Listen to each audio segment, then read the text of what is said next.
What is up, everybody? It's Cody with Blood Money MMA Bets with my co-host and boy JohnnyKpicks. We got two special guests for this live pre-show today. We got my boy Tyler with 138 MMA. How you doing tonight, Tyler? Good? Oh yeah, good day. Hell yeah. And we got my boy Lane with Broke Bets. How you doing today, Lane? Good, man. Good to be here. Hell yeah. You say you just got back from Italy a little bit ago? Yeah, I went to Italy and I just Nice. moved, so I've been moving around. So it's good to be finally back and able to do more like tape study and shit. So Sweet. back to the roots. Yeah, man. It's all about that tape study. It really is. You guys doing good today? You excited about this card and these bets? Oh yeah.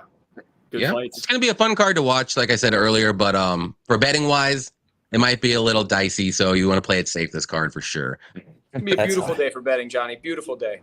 Yeah, dude. I'm Well, I telling hope you. so. Last week, like, man, I hadn't been that confident going into a card in a long time. Like, because I had my 5 money line bets. And I had one parlay, 4 money lines in a parlay, but I had them in so early because I didn't need no prop bets or nothing. And I got lucky that I really liked them straight bets because I would have been all over them time props and got killed last week with a lot of the unders.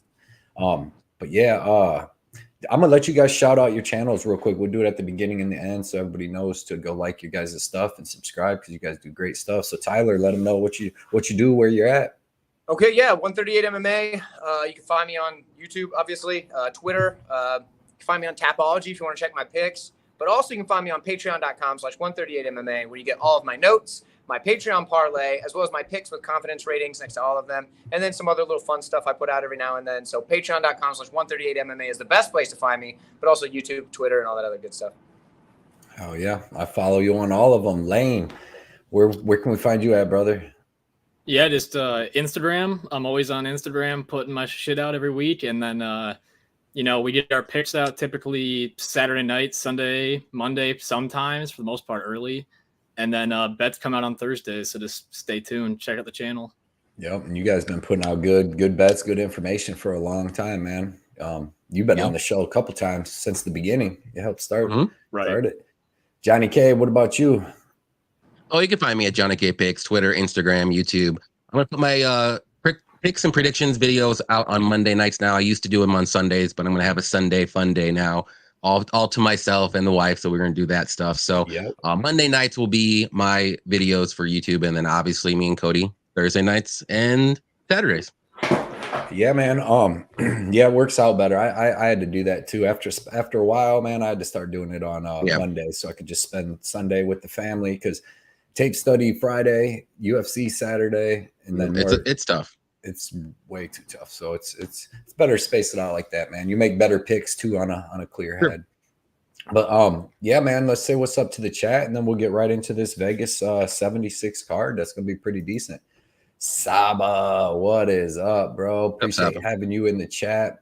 That reminds me, I need to fill out my Tapology stuff. I still haven't done it. I haven't done it in like 3 weeks, dude. I've been so busy with, going to Chicago, going to Ohio, all these different places. But I appreciate you coming out, Saba.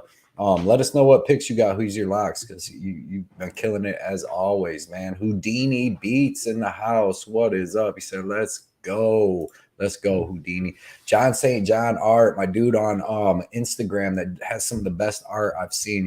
He puts out videos of him drawing different stuff. Everybody go check him out on Instagram. I promise you it'll keep you calm. Makes you feel good just watching people do cool stuff like that. MMA Propaholic, what is up, Prop? Appreciate you coming out. Everybody go check out Propaholic stuff too. He's got a great YouTube channel where you can go see him doing a whole bunch of shoey bets. One, because he decided to make a bet with me, which was a mistake. I'm like 5-1 on shoey bets. Johnny got me on my only. I got your first one. Caught me slipping the one time. But man, he puts out the rule. You broke the golden rule. That's why you lost. Yes, sir. But yeah, man, everybody check him out though on Twitter too, man. He puts out all kinds of bets on Twitter, all kinds of props. He does what are them called, Twitter Spaces and all that stuff. So everybody check out Propaholic. He's a good dude, man. Sloppy shoey drinker, but good dude. Ryan Jordan, what's up? He said, "What's up, y'all?" He said, "It's gonna be a great day." You already know it definitely is. Definitely gonna be a good day. Everybody in here is gonna win big. Sicky, let's get it, boys. Everybody follow Sicky too on YouTube and Instagram and Twitter. Puts out tons of great information, bets, and just MMA news and stuff like that. So everybody check out Sicky Does MMA. Grateful Dude, what is up, man? Everybody check out Grateful Dude too on Twitter. He always puts out good sports stuff, all different kinds of stuff, DraftKings, all that. It's a good day for fights. Best of luck on all your action. Best of luck to you too, Grateful Dude. Appreciate you coming out and hanging out with us today. Italy in the house. Okay. All right. Maybe you guys ran into each other over there. Maybe. I want to go. I'm taking my daughter to see that Coliseum and stuff, dude. I heard that's the best thing. It's crazy. Best time.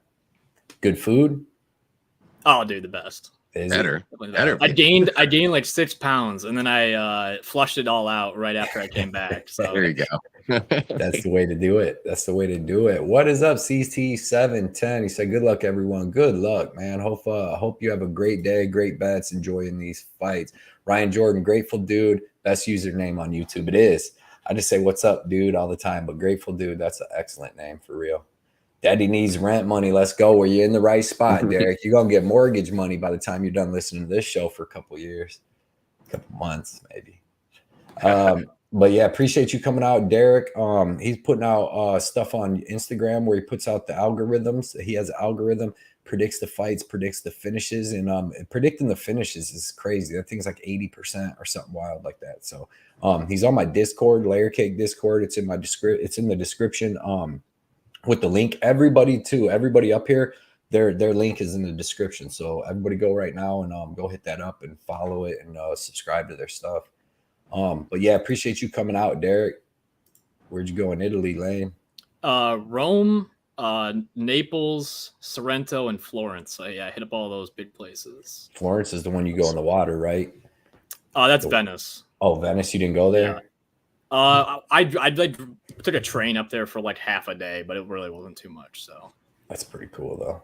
That is cool. Carlos, CJ, UFC Picks. What up, guys? He said, "Who's ready for some violence? Great backs on deck." You already know we are, man. Everybody check out Carlos too on Instagram, and he does stuff on Twitter and YouTube. So check him out, CJ UFC Picks, on all 3 different social medias. Saba, my lock is my Georgian friend. Good luck. Thinking Nurse Sultan. Okay. Like the underdog pick over Bruno Ferreira. Let's go. I got Renat with SGP, C's 6Ks, and Robert Hitt at plus 150. I like it. Yippee-ki-yay. I like it. I like it. I like it. It should all hit. Robert's been on fire. Killing it. Let's go. MPTV. My lady needs to know you guys matter to me as much as I care about her. Let's go. Appreciate you coming out, checking out every show, hanging out with the good jokes to MPTV. Yes, sir. Every show, man. We really appreciate you hanging out, commenting, helping, supporting the channels, man. It's awesome. Propaholic said Cody doing it with the Voodoo Rangers was awful. Who was that? Yeah, you got to do that light beer, not that heavy IPA beer, man. Oh yeah, dude. Yeah, doing it with 9%, 3 of them. Yeah, and then the shoe was leaking in 3 in a row. But that I respect, man. Paying your debts. That's what it is. Saba's got 3 bets tonight. Mayorov, what is up? What up, Quattro? Quattro. That's 4. 4 horsemen. Yes, sir. Yes, sir. Appreciate you coming out, Mariovs. I pronounce it wrong. Somebody gave me crap on my thing. They watched my YouTube video and they was like, man, I don't care. I think it's funny if I mess up. They're like, you got great picks and you're super sharp, but man, I just you don't pronounce the names right and it just makes you seem sloppy. What you here for names and picks, man? I would try to tell you my last name. Everybody would get it wrong. So don't worry about it. I'll be fighting. Oh, your last name's not Picks? No, it's crazy. It's K-Picks, actually. Dude, I just get so mad with my last name now. Like, where was I? Oh, the doctors yesterday. And they're like, Mr. Wimpke. It's Whip-Key. It's freaking easy to read. They'd be like, Wimpke. But dudes, you don't get a second chance. But I'm like, dude, where you getting this M at, man? It's crazy. I was a couple fights growing up, if you can't tell. I didn't lose. Let's get into this card, boys. So we got Vegas 76, Strickland versus Magomedov. And the first fight, I know it's going to be a little out of order, but the first fight we're going to start with is Joe Anderson Brito versus Weston Wilson. Tyler, start us off, man. Yeah, man, going Weston Wilson. No, I'm just kidding. Joe Anderson Brito, obvious pick. I actually thought it was a really safe bet. I placed $14 to win one on Joe Anderson Brito today. Feel like it's at least one bet in the books right away. And if I lose that one, I'm going to feel like a total idiot and probably quit betting. That. So, yeah, Brito's the pick. He should be able to win anywhere. Weston Wilson taking short notice and just kind of not quite the level. But who knows? Maybe he'll prove us wrong. Right. It's you see he gave him a card at the weigh-ins. I wonder what that was. Yeah, I wonder. Valentine's card. Valentine's love Day, note. 4th of July. Early, yeah. Little love note. Lane, card? Maybe I know. Was it Joe Anderson turning 38, claiming 27 or whatever? Sounds about right. You ain't fooling nobody, Joe Anderson. Lane, man, who you like in this fight? I gotta go Brito. I mean, everyone's gonna pick Brito here, but the price is too high. I wanted to do the finish prop just because that seemed like obviously a deal. It's minus 600 or something crazy. Can't play that. And you know, Wilson's just like leaving his chin up in the air, and I think that he can get clocked and knocked out here pretty easily. So I think that Brito just bull rushes him and probably gets the job done. Motherfucker. Yeah, man, I like that. My phone started ringing. My phone will never ring. Am I lagging for you guys? No, you're good. You're good. Yeah, we heard it. I like that. Okay. Johnny, who you got? Yeah, I'm going to go Brito here by finish. I'm going to say first round. I think that's maybe the only play. I think that's even at -1 or -225 for him to win in the first round. The under, I mean, you can parlay too, but I think Brito does get the knockout. I mean, that's another thing you could do. I think that's -130 range. But I could see a club and sub too. So there's really just not a super safe bet on this fight. So Brito by knockout, I'm going to say first round. Yeah, I like it. I'm on Brito. I'm gonna actually go with sub. Weston's been subbed 4 times in his career, knocked out once. But the thing that would make me choose the sub here is Weston. He has like decent karate striking, weird, awkward, long karate striking. He trains under Stephen Thompson. So like he has some straight punches with a little bit of pop and stuff. So while I'm thinking the submission is because obviously you get the club and sub, but if Weston does start landing a couple little decent punches, you know, Brito might just say screw it, I'm just going to take him down and choke this dude out. So I'm thinking sub, but he could knock him out. But even if he dropped him, I would think club and sub. So I think Brito by sub is the play in this one. But I don't even know what the lines are on them, but.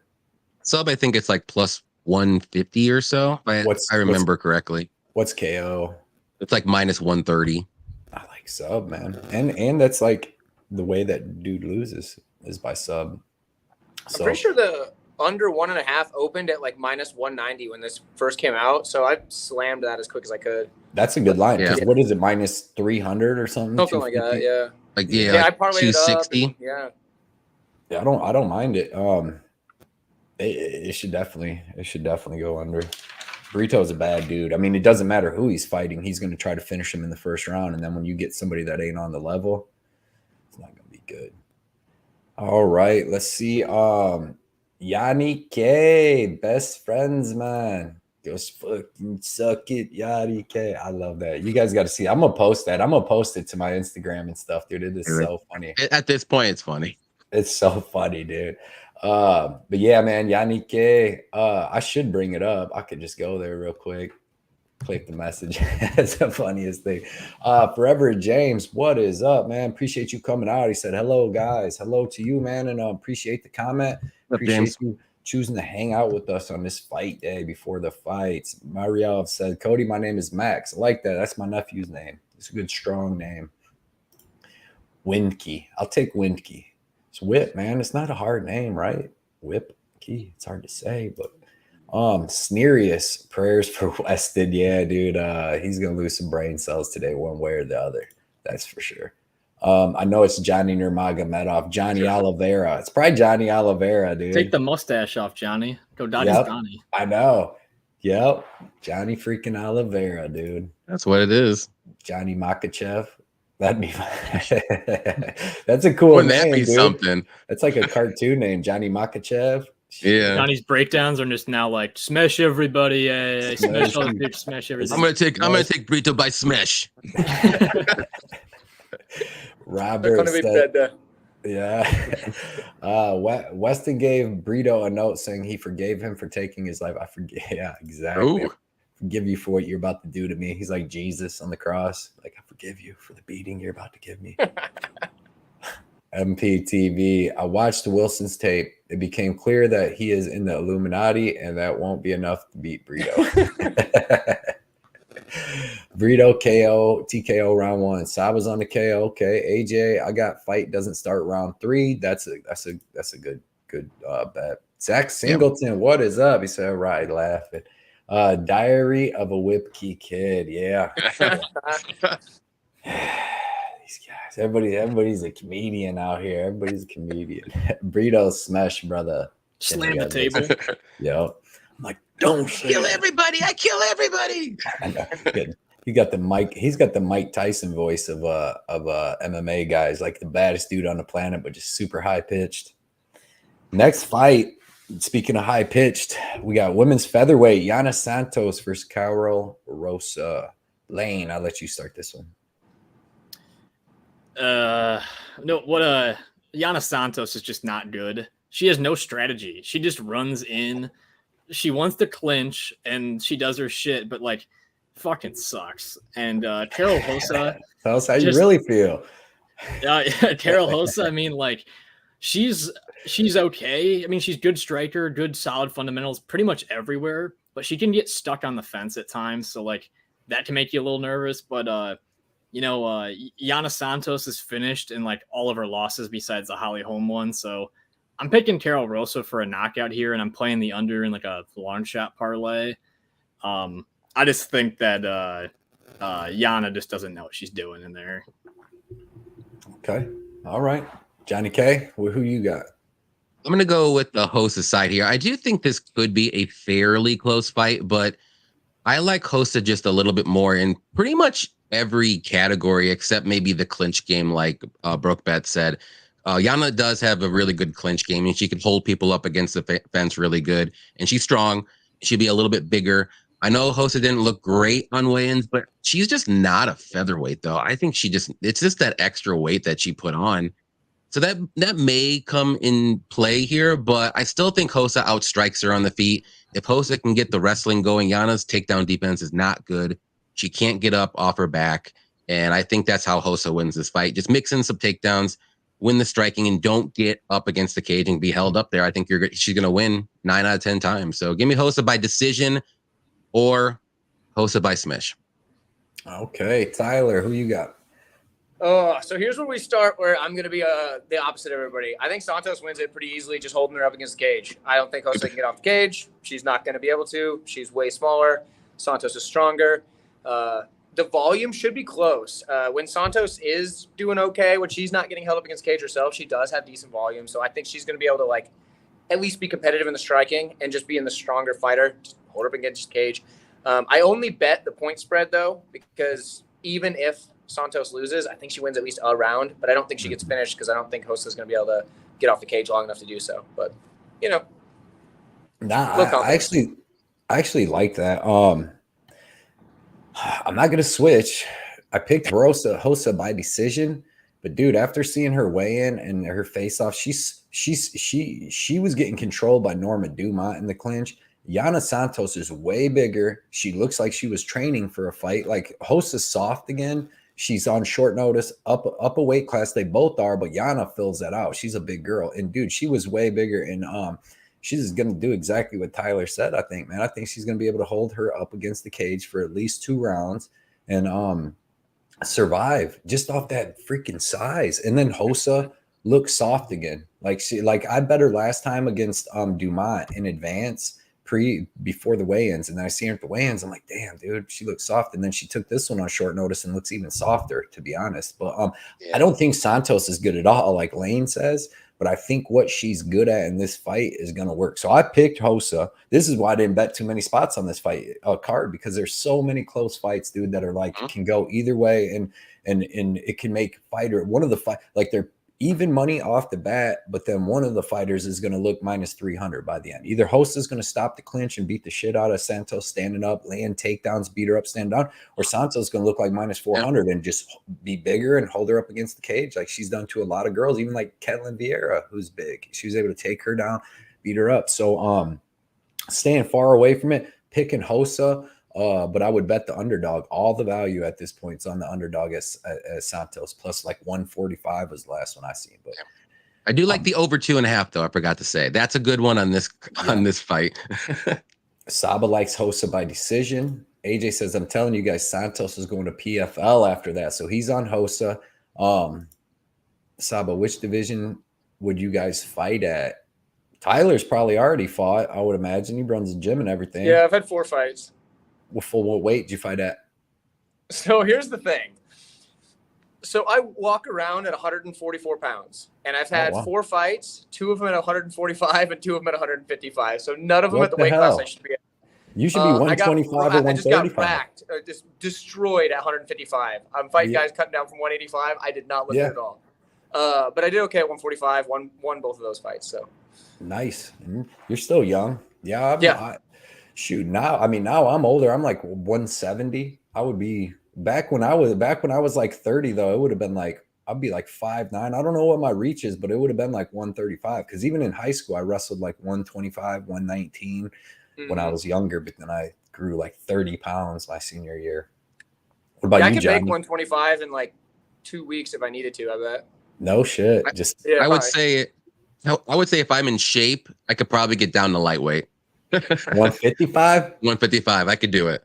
I think Johnny go to 145. Lane looks tall. Lane looks a little tall. No, I'm 5'9". Okay. But I'm 160 right now. I think if I trimmed it up, maybe put on a little more muscle, and then made the cut 145, probably my weight class. Out there just boxing up Max Holloway. I can see it now. You know it. Yair, those kicks, those roundhouse kicks. Right? That would suck to get kicked by Yair in the stomach. In the liver. Dude, he kicks so hard. That's what makes me nervous next week. I'm not betting Volkov. Anybody betting Volkov is going to be pass. This is the worst fight. I'm betting the over. Not saying that like Volkov's not better than him, but like this is the only person that can hit you with that weird shit to knock you out. Because I don't think too many people is just going to, beat Volkov in a 5-round fight. Makes us Islam. But like Yair's got that different stuff you can't train for. Right. Women MMA, both mid, toilet break. Yeah. Pink Floyd, Rosa probably cut weight and didn't look good on scale. Yana was gaining and looked great. Yeah. And she's big, dude. She's really big. Saba I don't think Rosa cut any weight. Yeah, no. She probably walks around like that. I'm not trying to be mean. That's why I said I don't think she's a featherweight. She's just taking this fight on short notice. So AJ said I'd fight Jordan Levitt. He's dangerous. Watch out. Yeah, Saba. You better not get twerked on. That's a risky fight, AJ. That is a risky fight. You're getting twerked on. Now we're on YouTube talking about AJ getting twerked on because he got caught in a heel hook. And we won't see AJ for at least 2 years because he don't want to show his face here anymore. AJ talking about I never tapped. There wasn't even no tap. A bunch of stuff, man. Saba 155, 5'11. That's a good size. That's like Guram out there. Bunny Hunter, what is up? He said, what up, guys? Good luck today. Pray for our country. Yeah, we always need to do that, dude. We got some stuff going on. Some dummies in charge. Michael Grasso, yeah, I'm 5'11, 175, but feel cut to 155 would be miserable. Yeah, I don't want to cut any weight these days. Yeah, I don't want either. I'm not gonna be fighting at like freaking middleweight. So yeah. 10 pounds of water is easy to cut.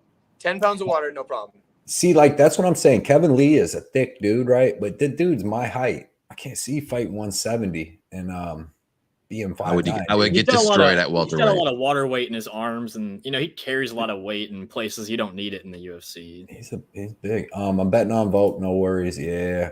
How are you in the UFC but don't have abs? Looking at that's what got me last time. She didn't cut weight. She didn't have to. AJ, I'd relocate to Dagestan. Come back a whole new name. whole new name, man. BJ come back, got the beard, all that, beating up on Jordan.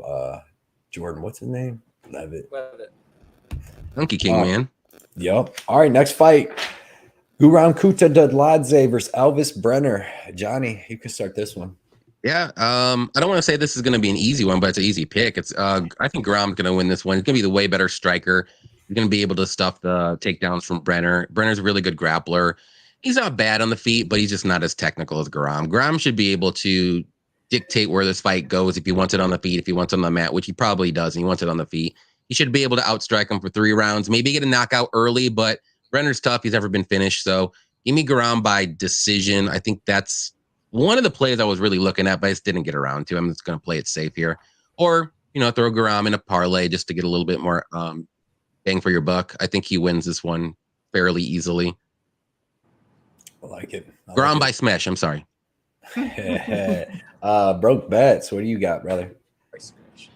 I gotta go same thing, pretty much as Johnny's, similar breakdown. Guram by decision, and I think he just outpoints him on the feet. And then if he wants to take the fight to the ground, like Demir stuffed a lot of Guram's takedowns, but Demir's got pretty decent initial takedown defense. I think that Guram, though, if he takes this to the ground, just wins minutes if he really has to. And he's way better defensively. Like you watch Elvis Brenner versus Tudov, Brenner's walking into the left hooks, and Guram's rolling punches so well. It's going to be hard for Brenner to catch him clean. So yeah, man. Yep. All right, Tyler, what do you got, bro? Well, I think the obvious pick has to be Guram Kutadze. Obviously, you can't pick against him unless you know something nobody else does, because But there is a world where this fight ends up on the mat and Brenner gets the sub, because his jiu-jitsu is very legit. Like that jiu-jitsu is lights out. And although Guram's pretty good on the ground, but he's usually trying to get back up. That's his goal, or to get on top and land some ground and pound. But he's not out grappling Brenner. So if it does end up on the mat for an extended period of time, it's going to be really, really sketchy. So I'm not going to bet on Guram at minus 700, but he should win. Should. I don't know. Yeah, I'm with that. Brenner previously fought at 145, so he's just going to be a little bit. You can see he's not as thick as Guram. Sure. Brenner's got a good Muay Thai. He trains with Charles Oliveira. But he really he's throwing leg kicks, decent leg kicks and stuff. The problem is he's kind of slow, and he doesn't have much versatility on the feet. He doesn't throw with too much power. But like Tyler said, he's very dangerous on the ground. But even against the Hugov, he didn't even really try to take it to the ground, because I think he knew, what I mean? What's the point? And then from there, Tuhugov was definitely the better striker. He's a little low output himself, but he was hitting him with some pretty big shots. So I'm taking Guram. I'm going to say he uses his grappling to keep it standing, where he's just going to be far more versatile, way more power. But like Johnny said, Elvis Brenner is super tough, super durable. He's been finished 3 times, he's been beat 3 times, never been finished. And if you even go watch him fight Gabriel Santos, who we just seen fight last week, who's a pretty bad dude, man, that was a pretty good back and forth fight. It was at 145 though, but he took some big shots there and didn't go out. I really wanted to bet the over 2.5 on this. It was minus 120. I didn't get around to it, but I do like the over because Guram's a finisher, but he's going to take what you're going to give him. And then, and I got a little worried because, Brenner's never been finished, but then we're all at pretty much 145 in his losses, besides the one to Tuhugov, who's an X145 or so. Maybe Guram is the dude that just puts damage on him, damage. And if this stays striking for 3 rounds, he could. So give me Guram. I'm going to actually take Guram by decision, but I have him in a parlay with somebody we'll talk about coming up. So we're all on Guram. We've been getting these little easier bets out the way. Manny took a Brenner to beat Guram. Okay, that's risque. Because I seen Tyler put a huge bet on, that was on Brito. I seen that giant bet you posted on. Yeah, Brito. he put a whale bet on there. 14 to 1 odds, baby. Kadish Dean, what is up, man? He said, didn't know 138 MMA was here as well. He's really good with his breakdowns. Excellent. Well, thank you. Appreciate it. Appreciate having you on too, Kadish. We try to get the best on here, man. Try to get the best of the best people, so we can get everybody some winning picks.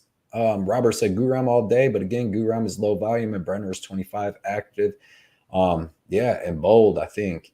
Yeah, so wild. Okay. Yeah, he is. He's tough too. He's gonna make it a fight. He ain't gonna give up, that's for sure. Brenner got nothing to lose here, so it makes me scared to take Guram, right? Yeah, at those odds. True that. What up, fellas? STLHD Slayer, what is up, man? He said, what's up, fellas and cakers? Coming here from the Layer Cake. This is my dude, always commenting and posting in my Layer Cake, which is a free Discord that I have. The link's in the description if you ever want to go check it out. There's tons of sharp dudes. There's almost 200 people in there now. So it's a really good time, man. I haven't even got to get on there today. I woke up late, had to do the show, but I'm gonna be on there for these fights. I ain't traveling this weekend. Bias Bets, what is up, man? He said, I took a DK same game, Guram, and over 6.5 minutes to get down to minus 170 as a parlay piece. Brenner sub, like that. 2-3 on FD plus 2,600 is too wide. Yeah, I like that. I liked it, man. You played both ways, man. Sorry it was late, boys. No problem, man. You showed up, commenting, having a great time, dude. We really appreciate you coming out, Bias Bets. And everybody check Bias Bets out. He puts stuff out on Twitter. So check him out, Bias Bets. Bunny Hunter said, it's too expensive to play Guram now, but Brenner inside the distance as a sprinkle if you're feeling lucky to pass. What is Guram at right now? Minus 700. Minus 700. Yeah. He's still got a little value because like I put him on with Renat at minus 650, and he took Renat from minus 200 down to minus 137. So when I put 2.5, 3 units on it, I saved like $70, 63 per like 2 units. So it was something. But yeah, man, it's getting up there for sure. Like Brito, now he definitely has no value as a money line anyways. Brenner seems to be on the secret juice for this one. Like him seeing a lot of people on the over, but Guram literally been fighting killers since he got in the UFC. This is a major step down. And those are the facts, Sicky. I'm taking Brenner just for the 5 to 7-1 against 1.14. That's the European odds. But yeah, man, I can't blame anybody taking a big underdog. I cannot blame you. You should get the Bulgarian on the show. I am going to get the Bulgarian. He's going to go like, hey, Johnny, It's gonna be a surprise, huh? I'm like, you son of a bitch. Fucking suck it, Johnny K. Dude, you guys haven't seen the video, have you? You guys know? I don't think anyone has. Dude, it's great. I'm gonna have to bring other than our chat. Next fight, Alexander Romanov versus Blagoy Ivanov. Tyler, I'm gonna let you start this one. Great. Okay, this is my least confident fight on the card. Got nothing.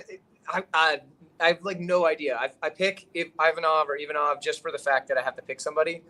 But I did bet the over because I don't think it ends in the first round, but I could be wrong.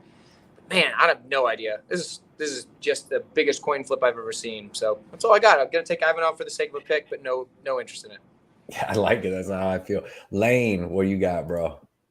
Yeah, I'm betting the over 1.5 here too. I just think that Romanov's just a guy where like if he can't control the fight on the ground to his like full ability, it's just like not his fight.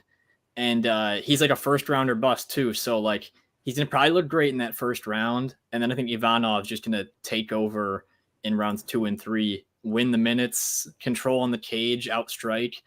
And you guys saw how much Romanov, he couldn't get one takedown last fight and he just gave up instantly. So I just think that it's going to go over 1.5 rounds. Even though it's really tough to put away. And he doesn't really have much finishing potential anymore. So I see this one lasting. They'll go in the distance. So, yeah. I like it. I mean, I don't like this fight. It's tough to call, but it's a good breakdown. Johnny, who you got? Yeah, this is a sloppy heavyweight fight. And we all know who Romanov is, but we just don't know what Romanov we're going to get. Are we going to get the guy who looks like a smesher in the first round against Chase Sherman, or are we going to get the guy who gives up after one takedown? So I'm staying far away. The pick is Blagoy for me because I just don't trust Romanov at all. I know what I'm getting from Blagoy. He's super tough, super durable. He's going to give it his all to win this fight. And all he literally needs to do is survive the first round. And I think he's going to win this fight. So give me Blagoy. I'm not betting this fight though. I do like the over 1.5 if I had to, and obviously Blagoy at underdog prices is always a good bet. It's dog or pass for this fight too. So give me Blagoy. Decision. Yeah, man. I like it. I thought I was going to bet Blagoy coming in because I have a pretty good read on Romanov. Like I bet Tybura against him. I bet Volkov against him. And I feel like I have a pretty good read on him. I wanted to see what weight he came in at. And he came in at sloppy weight again.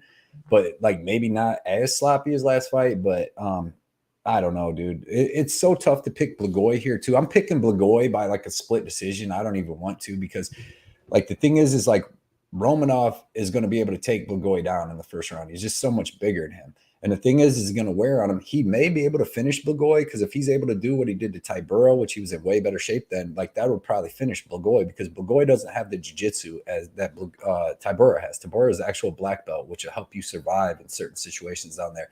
Where Blagoy, you've seen against Tybura in the third round, when Tybura took him down, he just held him down all 3 rounds, or for the whole third round. Blagoy didn't have much of a get-up game. My thing is like if Romanov gets Blagoy down, beats him up in the first round, and then, you know, they start the second round. And even if Romanov starts to tire, Blagoy is probably going to be tired too from the grappling. And then I don't know, like say Romanov lands another takedown in the second round, and then Blagoy gets up by the middle of the second round, and now Romanov can't land any more takedowns. I don't know if Blagoy can separate himself enough in that last round and a half to make up for the first round and a half. So like this fight's terrible to call, like on any way. I'm going to take Blagoy by split decision. I'm not even going to be anywhere near this fight though. So did you guys say you bet it? Anybody? Over 1.5. Just That's over, it. yeah. And I like that. I like that. What that was like minus 200 or something, wasn't it? Something I got crazy. 190. Open. But it Yep. should, because like you said, Blagoy ain't finishing nobody, and I don't see Romanov finishing Blagoy, but he could if he's the same one that put it on Tybura, but I highly doubt that happens at all. He might smother him with his stomach. That was how fucking fat he is. So Yep, just hold both arms down, get on the mount, and just fucking or that stab him forearm to death. choke that like he tries Got to do. I Delima. guess. Yeah. But yeah, staying far away. Saba Ivanov by decision. Snerius, I think this one starts round 2. Yeah. Under 2.5, minus 125. Fat boy ate burgers all week. Yeah. More than they burgers. They were More like than feeding burgers. each other up, People. dude. They're in the Lady and the Tramp stuff, man. Like sucking fucking spaghetti meatballs off each other and shit. Bunny Hunter's got Blagoy money line. All right. Not worth attention, to be honest. Yeah. Yippee Kaye says, give me Romanov. Gonna go back to the bank. And if he comes out like he used to, he should be able to win this. But I just need to know if he has a coach. Romanov, for me to wrestle heavy approach. Yeah. I doubt Romanov is even training. It doesn't really look like. I see he hangs out with his girlfriend a lot on Instagram. Nice. Next fight. This one's very interesting. So we got Kevin Lee versus Renat Fakhretdinov. Johnny, you can start this one. This is very Yeah, this is gonna be. I think it's gonna be a fun fight for the first round, and then I just see Renat just taking over. I just think he's the better wrestler at this time. If you want to say Kevin Lee's gonna be smaller, and then Kevin Lee's been gone for 2 years from the UFC, and he couldn't finish Diego Sanchez in Eagle FC, and that is a very, very big red flag for me. And I know he's only 30 years old. I don't want to say he's washed, but man, I just don't know what we're gonna get here, and I just don't think it's gonna be the old Kevin Lee that everybody remembers. But Renat's very good.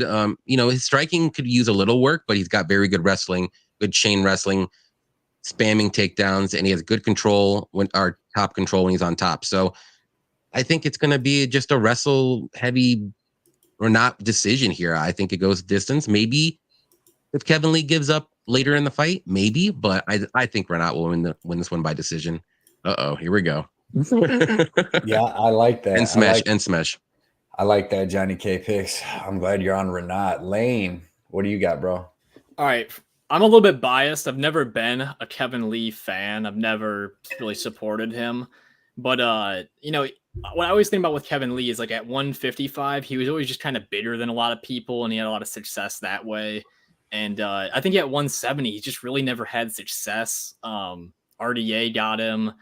D-Rod got him, and he carries that extra weight up in his torso, and he just slows down.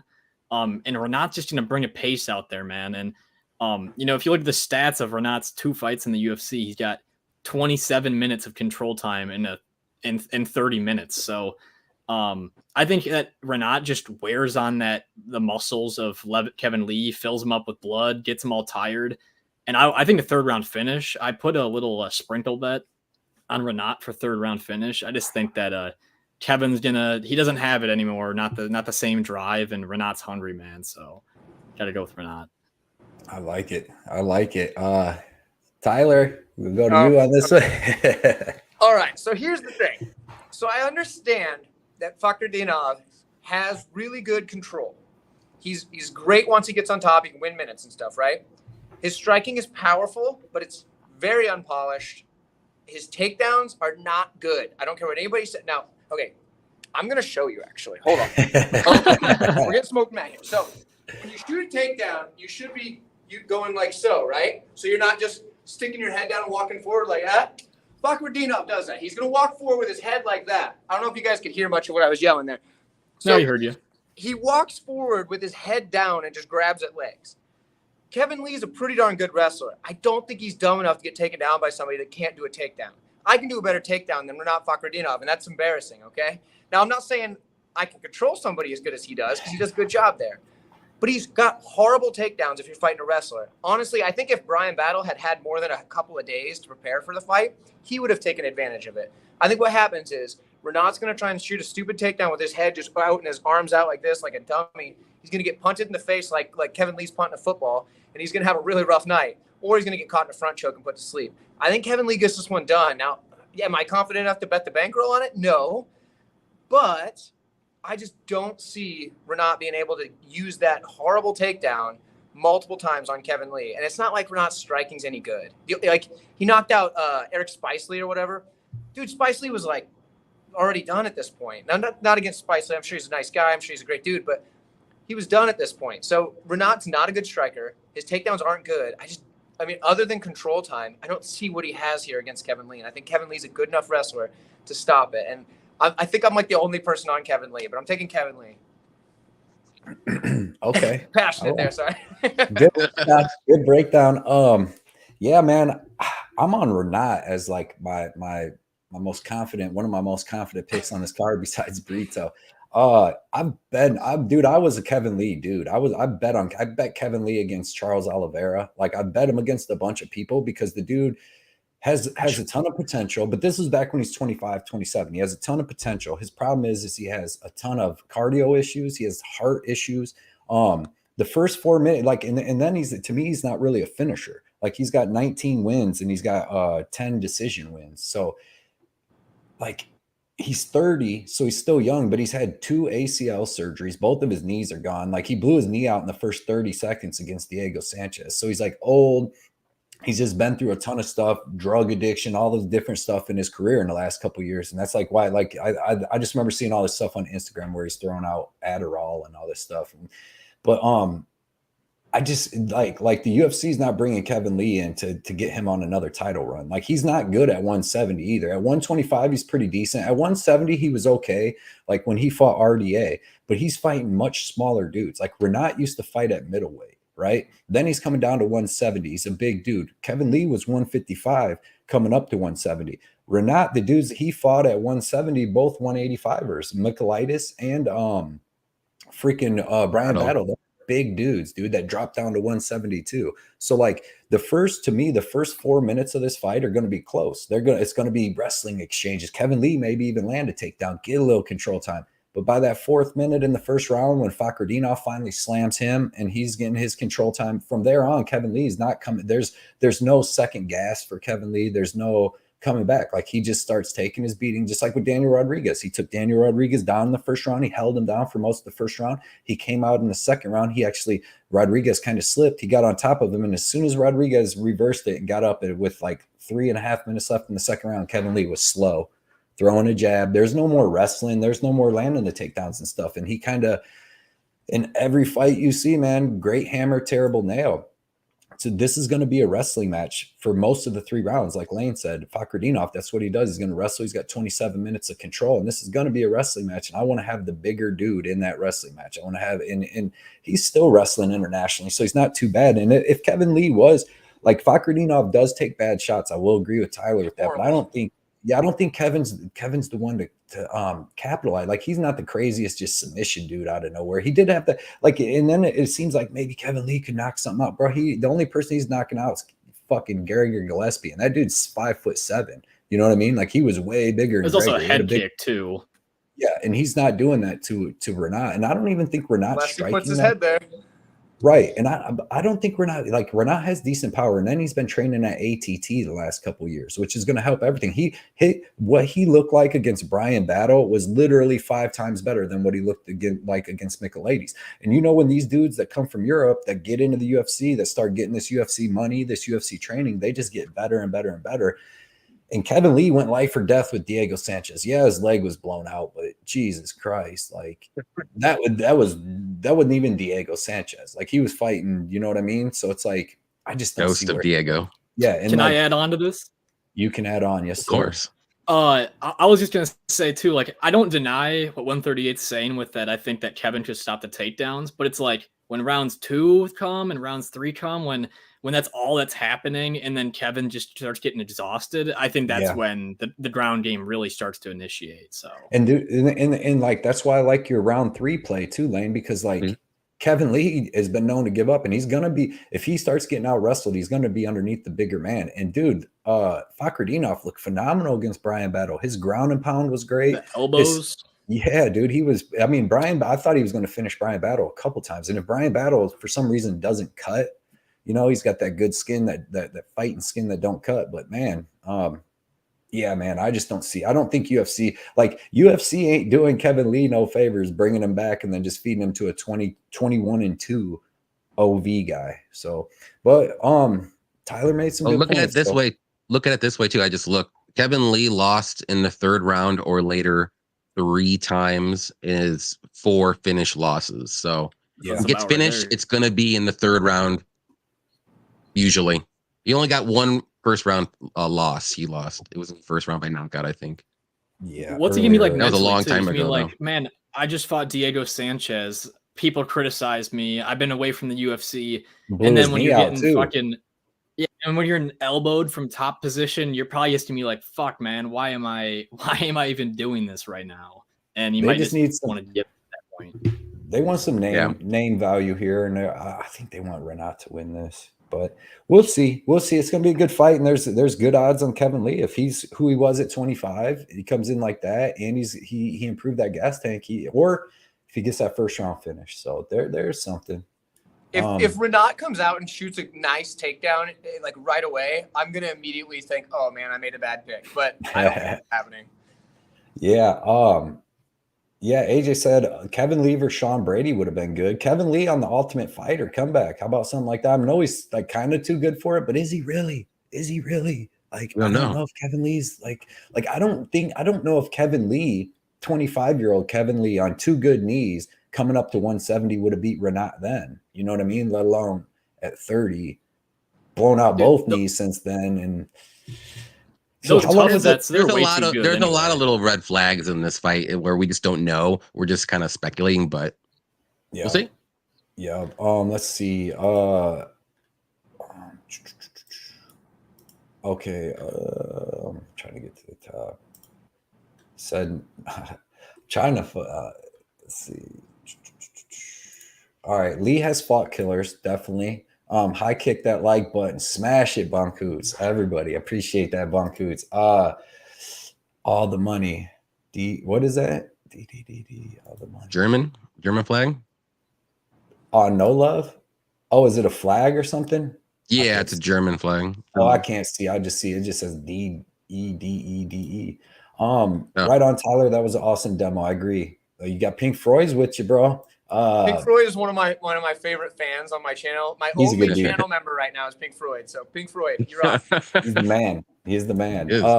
MPTV, Kevin No Knee Lee. That's hilarious. No way in the world I'd pick Kevin Lee. Robert says Lee is not that guy, and Battle is really good. He would have capitalized if Renat sucked. Do you think Lee would beat Battle? Yeah, I don't. I think Battle is a hard matchup for Lee. Because it's striking, or yeah, I think you tear him up on the feet. But Renat doesn't have any striking. They're hungry, bro. It's powerful, but it's horrible. It looks really bad. Okay. I teach middle-aged housewives how to kickbox that strike better than Renat Fakhretdinov. They don't hit as hard, but it looks nicer. Hot take. This guy doesn't tell us you don't like harsh on man. Yeesh. Watch Renat come out. You, Tyler. Renat comes out this fight. He looks like Charles Oliveira standing in fucking Bo Nickel on the wrestling. He's like, wait a minute. Dude, I'm gonna look like such an idiot if he comes out there, shoots a beautiful double leg, second round comes out, like spinning rear kicks, something. Great head positioning on the inside. You're like, man, what the fuck? I'm really gonna watch for that now in this fight. You'll know what I'm talking about. Yeah. AJ, I think Lee was telling Dana he's better than some fighters and doesn't mind being a journeyman at this point. Yeah. I think Lee will be fit and in shape like I've seen at the weigh-ins. I don't see him gassing. Should make for a good fight. Give me Renato. I like the Dirty Reds. I like it. What do y'all think of parlaying Bonfim with Morales? Morales is going to be a tough fight, I think. Drop Morales out of it, probably. I like Gatto, Renat, and a couple other people more than Morales. But even though Morales looked big and shit. But, it's a must-win for Lee. Expect him to be 0. And it is Kevin Lee 12.9. I don't really know if it's a must win. I mean, I'm sure he wants to win, but I'm sure he's got a couple more fights on his or I don't know if this might be the last one or something. I don't know. Kevin Lee's last 2 fights in the UFC were must wins. Yeah. I would have liked to see Kevin Lee versus Sean Brady. Yeah, that would be a good fight, man. Mm-hmm. Who's Brian Battle? Oh yeah. He's tough though. Give CM Punk to Kevin Lee, then he wins for sure. Yeah, that's the 2 guesses out first. Patrick, what's up? Said UFC. Yes, found ya, my mans. Let's go, Patrick. We appreciate you coming out, hanging out with all 4 of us today, right before your UFC, brother. Simple man, Lee has 3 KOs as a dog too. KO load. Most impressive thing Kevin Lee ever did was finish Trinaldo. Like that was pretty impressive. Kevin Lee may know something we didn't pick in this fight. Kevin Lee always wanting the hardest fights, which I respect. He does, man. He fights some tough people. I got Renat to win plus over 1.5. I like the over 2.5 in this fight too. But like Lane might hit his 3rd round, man. Sometime in that 3rd round. Do you think McGregor will fight after that? No, I don't think he fights MMA anymore, dude. I don't think he wants to get kicked in that leg. Yeah. Seth, Blood Money, which girl fight you think will most likely go the distance? Santos, Rosa, probably. I would say. I think so too. I have to look at the rest of them. I think Lee wants to be in a crowd too, already in the right mindset. Yeah, definitely. Now I want Renat to get the KO. Tyler is coming with the heat. He brings the heat. Who would win between Renat and Morales if they rebook it? That's a good question. Yeah, I was probably pick Renat, but I don't know. Morales before that fight, but then after I seen, like, I wasn't a Renat guy either, to be honest. But after what I seen with the battle, like, he's improving so much, dude. Feud got Morales. Didn't Battle have that fight on like 2 days' notice though? It was somewhat short notice. Yeah, I remember. But I don't remember how short. He still got taken down the whole fight. I mean, I like Brian Battle, but he got controlled pretty bad. He did. Yeah. He got he got the shit beat out. Like Renat's cardio for 3 rounds. Like Kevin Lee's gonna. It was like 14.5 minutes of control time. Yeah, but he's tough. He stayed in there. Yeah. All right, boys. Next fight: Ivana Petrovic versus Luana Carolina. I'm gonna start this one. I haven't started one yet. I like tape, man. I like to watch tape. Helps me figure out my bets. Helps me make good, smart, sharp bets. I didn't like the tape on Petrovic, man. This girl is not that good. Like I went into it thinking, all right, we're getting another. I don't even think she's Russian. She's Croatian. Fights out of like Norway or something. But like I'm thinking we're getting another like Teresa Bleda or Dudakova. One of these Russian Ronda girls that are going to come in. Great wrestling, get you down, beat you up, good cardio, really big and all that. But I didn't see that on tape from Ivana, dude. Like. She has okay body lock takedowns. I did see her time one good like double leg, like under a shot, like one time. But other than that, I was not impressed with her striking, her gas, even her wrestling. Her ground game's pretty good on top. She's got pretty good submissions and pretty good elbows, but like to get it there is not good. I watched her fight a girl that reminds me a lot of Carolina. Her name was Tekken she's from like France, and she fought like Chinese Sanda, like Chinese kickboxing, and she was able to stop the takedowns of Ivana for the first and second round and like beat her up pretty good. Like not beat her up because she wasn't throwing a lot of strikes, but she was pushing her back and landing the better strikes because Ivana doesn't have good striking. And then eventually she got taken down in the 3rd and submitted, but she was losing, man. like the last 3 fights that I watched her fight, even in her last fight where she finally fought somebody that was decent, she got dropped with an elbow within like 30 seconds of the fight and almost got finished. The thing that I like about Carolina here is she's a Muay Thai world champion. Don't know the organization, but she does have good Muay Thai. The thing that I like the most is the best part of her game is her clinch. She has a really good clinch, knees and elbows.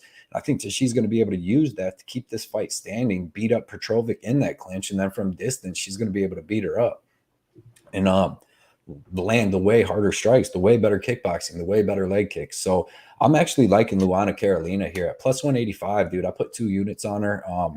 I think she can stop the wrestling. I don't think Petrovic is as good as I think she's at minus 225 just because of these other Russian girls that came in and looked really good. But yeah, man, give me Carolina. I think she stops the grappling, and I think she beats this girl up, and I think she's got way better striking and way better cardio and fought the way better competition too.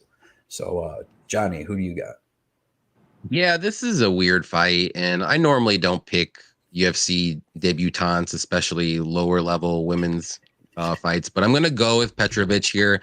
I do like her grappling, and I do think if she can get this fight to the mat, that's going to be a huge advantage there. On the feet, though, maybe you would give it to Carolina. I don't think Petrovic's striking is all that bad, but I think she can hold her own on the feet, and it's just going to be one of those fights where I think it's just going to be a super close fight no matter who wins this one. So I don't think there's going to be a robbery. It's probably going to be a split decision. But if this fight does get to the mat, though, I think Petrovic can find a submission. I just don't think Carolina's ground game is all that good.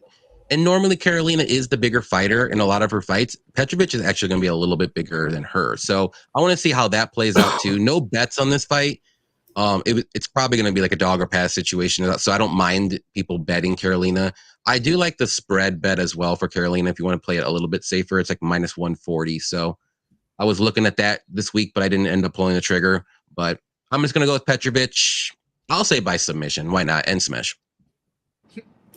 I like it. Hey, we got 76 people in the live chat right now. Yeah. Everybody smash that like button. Help us with the comments. Smash it. And take time to go like and subscribe to Broke Bets and 138 MMA's YouTube channel, man. The links are in the description. Takes 1 second. You can go hit it real quick. Come right back. We'll still be here. So appreciate everybody hanging out with us for this fight card, man. Lane, who do you got in this Carolina Petrovic fight? Yeah, I mean, I'm picking Petrovic with like so little confidence. I agree with so much that Cody and Johnny both said. Like, this is a dog or pass fight. The numbers way too crazy, and the stand-up's gonna be awful in this fight, in my opinion. It's just gonna be so uncoordinated. Like, if you watch the Luana Carolina and the Joanne Wood fight, it's just they're both so uncoordinated. And then Petrovic is gonna be even more uncoordinated on the feet. And yeah, if she can't get those takedowns, Carolina's a little bit hard to take down at times. So it could be a really close fight. I'm going to say that Petrovic wins 2 of the rounds, maybe just gets 1 takedown, and the judges go, I don't really fucking know who to give it to. And they just give it to Petrovic. They'll probably be sleeping. So, you know. Right.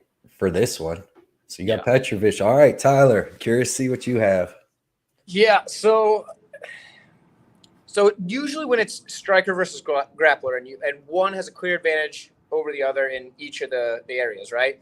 I tend to favor the grappler because if they get a striker to the mat, striker's got nothing. But grapplers can usually at least like flail their arms and land something. That's what happens sometimes. You know what I mean? Like that's why like wrestlers, even if they have horrible striking, still land because they have the threat of the takedown. So I got to take Petrovic here because I think when she gets it to the mat, Carolina has shown that she has zero ability to do anything. So what I think is going to happen is, like in most fights, Petrovic gets the fight to the mat, passes into mount, starts landing elbows, and either her opponent goes out with the TKO or whatever to the elbows, or rolls over and gets rear naked choke. So either rear naked choke or elbows from the mount is probably how it's going to happen. So I'm going to take Petrovic. I think she gets it done inside the distance. Nice. Gotcha. So 3 Petrovic, 1 Carolina. I like it. I like being the odd man out. I'll take it.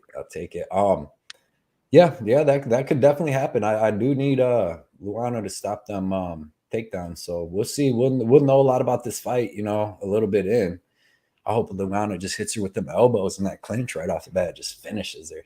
Dude, did you see her fold to the one girl? Like she hit her with one elbow and she's just like sat down, and then the girl started beating her up. It should have been stopped, kind of. Like it dazed her. So, but she bounced back. She did. That was a 5-rounder though. Took her a little bit to get back, but she gasses too. It's so weird, man. Like I'm not so worried if she comes out and gets that first round takedown, as long as she don't get the finish. But if she just works real hard, I feel like she could gas out. And then if she comes out in the second a little more tired and can't land a takedown, I think Carolina takes over and beats her up in them too. But we'll see. If she gets the takedown and there's at least 2 minutes on the clock, I think it's over. Yeah, possibly. Yeah, possibility. She's finished a lot of her fights too. Yeah, quite a few, including her amateur fights. She's finished a lot of them, which amateur doesn't really mean anything, but you know what I mean. Right. Bro, friend said thumbs up. Appreciate you coming out, hanging out with us tonight. Luana, most significant strikes, +115. I like that, Freud. I like that one. Johnny, what's your best baseball pick today? I have a little parlay going in with the Cubs, the Rays, and who was the other one? I did it yesterday too, and it hit. So I ran it back. Dodgers, Rays, Cubs. Parlay it up. Or single bets, whatever you want. Yeah, all right. Got the MLB. Come here for all the bets. Tyler and Broke Bets. What's the meaning behind your names? I can start.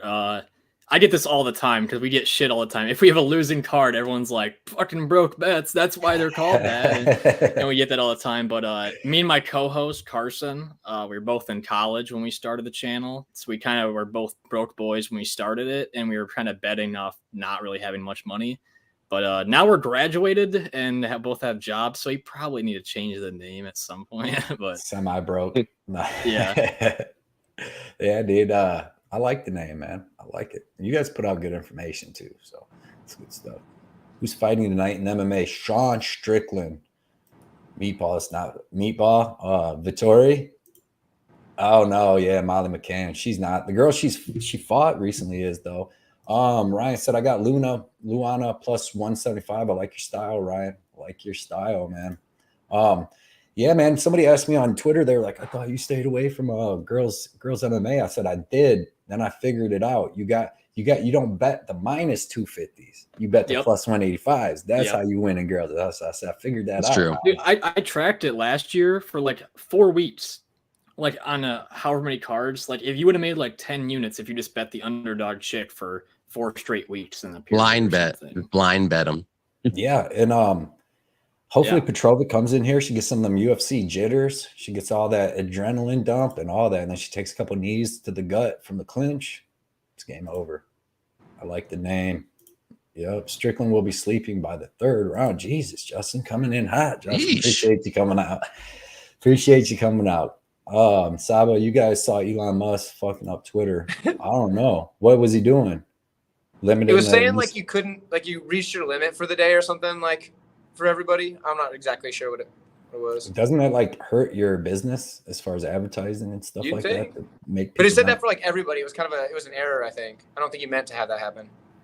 Yeah. No, this ain't a rule. Betting these -250. That's the new female rule. No more betting -250. I think Elon needs to start a fight promotion off Twitter, dude. Every time I go on there, there's like these channels I can see like dudes fucking sword fighting, like crazy shit every time I go on Twitter. I still think we need to go with Cody's idea he had a few months ago. MMA YouTuber Capper fight night. I actually know a promoter in town here that would sanction these bouts. Just saying. Just get them in there. We could do it. I can fight my co-host. We're about the same size. It's just all the co-hosts gotta fight each other just to see who gets. Yeah, Johnny. I was already sizing up Cody when I saw him at Bellator. I was like, hey, I got this guy. He seen me when I was. I would pay good money for that. He seen me when I was in Columbus. I was all tired. I worked the night before. I didn't get no sleep. Drove to Columbus. I might have been shrugging over a little bit. He's like, I'm taller than you and all this. And then when we went to the Chicago one, he's like, man, I was still taller. Oh, I was not like that. I was like, oh, Cody, you're so much taller. we was gonna do a face off though. We were going to. We should have did that. Yeah, we should have. We had a ton of fun though. Got me versus Patrick. Come on, Flyweight. Straight. When I met Patrick for the first time, I was like, "Holy shit, he's big dude." Yeah. He's wearing sweatpants that were probably sized like 40 around the waist, just because his legs won't fit into anything. Do you have the gray ones on for you? Yeah.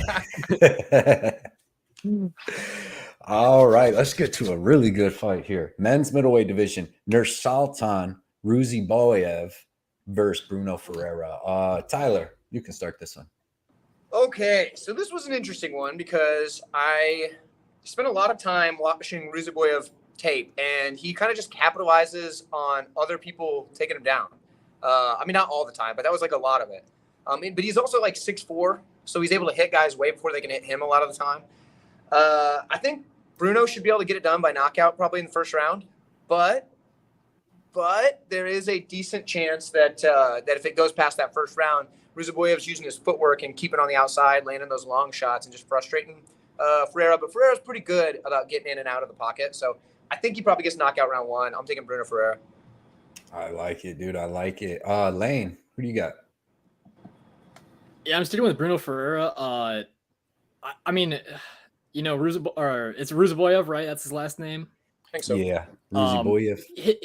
He's got some decent opponents and some decent all-round game with them, you know, good grappling. But I've seen Ferreira. He got up from a takedown from RoboCop, and I really underestimated his movement when doing film for watching the Gregory Rodriguez fight. And he was tagging Rodriguez, moving well, defending from the big shots. I think he's actually a lot better than people realize.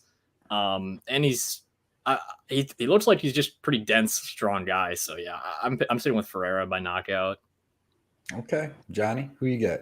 Yeah, I got Bruno by smash too. I think he gets it done in the first round sometime. He's the better striker on the feet. He's going to be smaller, like as in height wise, but like, man, this guy is literally like a Hulk, and he's going to be the way stronger guy. He can stuff any takedowns that Nursultan tries here. And I just think eventually maybe it won't be the first round, but eventually I can see a knockout by Bruno. He's very patient on the feet. He's got good counters too. And he just needs one shot and he's done. So I think that'll happen. So give me Bruno by smash. I like it. Yeah, man. This Nursultan dude, he's weird, man. Like Tyler saying, he doesn't really have the wrestling to get it down. He lets dudes take him down. But in the striking, man, he throws like some straight hard punches, but it's not like the greatest striking. But he does throw hard punches, and I think that gets most people to try to take him down.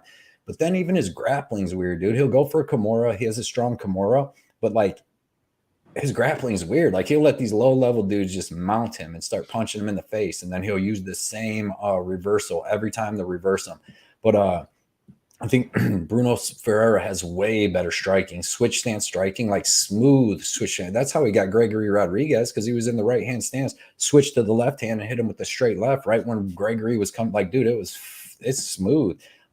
He's going to have the wrestling advantage, so he's going to decide where the fight goes. He's got the power and striking advantage. I think it's weird because you would think the under 1.5 would be like easy money, right? It seems like easy money. I'm on Ferreira. I like Ferreira by finish, but it's like this Nursultan dude's been beat 8 times, but he's only been finished twice, and them were a while ago. So he does take a pretty good beating. Obviously, he's not taking a Bruno Ferreira beating because this dude. The best thing about Bruno Ferreira is he must be ambidextrous, and he hits equally hard with either hand. So you cannot get away. His ground and pound is sick, dude. Like he's usually, you know what I mean? If somebody's right-handed, they crack you with the right hand and the ground and pound, you can go over to the left side, like kind of try, block the right, hit me with the left. Not with this dude. Like he's going to hit you with the equal power on either side. So give me Ferreira, and I'm going to take him by finish. I just don't know if it happens early in the first, second, or third, because this Nursultan dude's pretty tough, man. He is pretty durable. So I'll just take Ferreira. I would like his money line. But real quick, let me see if I can get this to work. Let me see if this works right. Oh, boy. Here we go. Suck you, Johnny K. Suck you, Johnny K. You're out of the tournament. You're out of the tournament, Johnny K. Suck it. Young Hokang. I just had to put that out there because Right. So a little backstory about that. I have no idea what tournament that was. I apparently lost it. This like hidden tournament of MMA cappers that I don't. We all talked about it. We don't know what this tournament is, or never asked. I mean, it's fine. It's all fun, but it is. Cody sent me that. I was like, what's going on? Suck you, Johnny K. Never talked to this guy before in my life. This was the fight I need to make. It needs to be Johnny versus this guy. Yeah, the Bulgarian kind of do that. I seen that. I'm like, holy shit. I'm like, damn, that's disrespectful. I like it. All right, so let's see. We got Strickland talking wild. Avis needs to front kick his mouth shut. It's easier said than done. Let's see. I can't be beat. Boxing Talk says, Saba, we're only allowed to see 600 tweets a day. That's super weird. What? Whatever you do, don't listen to MMA experts. I like. He's not wrong. Yeah, I like it. Dan or no, not Danny. God damn it. What was his name? It's DeVito. That's why I wanted to say Danny. Yeah. AJ. He's not AJ. I mean, he seems like a great dude, like a good dude. UFC Ricky says, UFC are doing my boy Kevin Lee dirty on the prelims and against a dude like Renat. It's all bad for Kevin Lee. Like, it's all bad. They may lose 500. The cucks. Patrick, do it. Take over YouTube. Yeah. With the fights, maybe. The YouTube fighting. There we go. Listen to anyone, make your own decisions. Those are the facts. Sup, MMA homies. BC Dave in the house with the Tapology group. 926, right? Yep. Everybody go join that on Tapology, and you can compete with all of us cappers every single week, man. We put in our I still got to put mine in, but we put in our Tapology picks, and everybody competes against each other in his group, and there's a ton of sharp people in it. 926. I'm gonna have to do a little duck under. I'm at the you got to just fake the punches with Patrick, dude. You got to get low pick. I'll fight Patrick. I'll volunteer. I don't mind. Fire Oh my God. Somebody needs to. He'd lift me up with one hand and just power slam me. I mean, yeah, if he gets a hold of me, I'm screwed. Yeah. Y'all don't want this smoke. Who's Dev out here fighting? I'm gonna have to go to Dev's liver, bro. I'm going. I mean, it's going to be either Chris Curtis or Sean Strickland. So I know either one of those guys. I'm okay with Dev fighting. I gotta see it. Dev with the liver shot, and you just see smoke come out his mouth from that liver shot. That's how that's gonna go down. Yeah, 90 watching, 38 likes. What? Get your stuff together, man. Come on, what are you doing? I don't know how to scroll up on my thing too to see how many people. After I put that thing up, it made my windows weird. Let's see. Exit the chat for a minute. Go like the video. Don't be silly.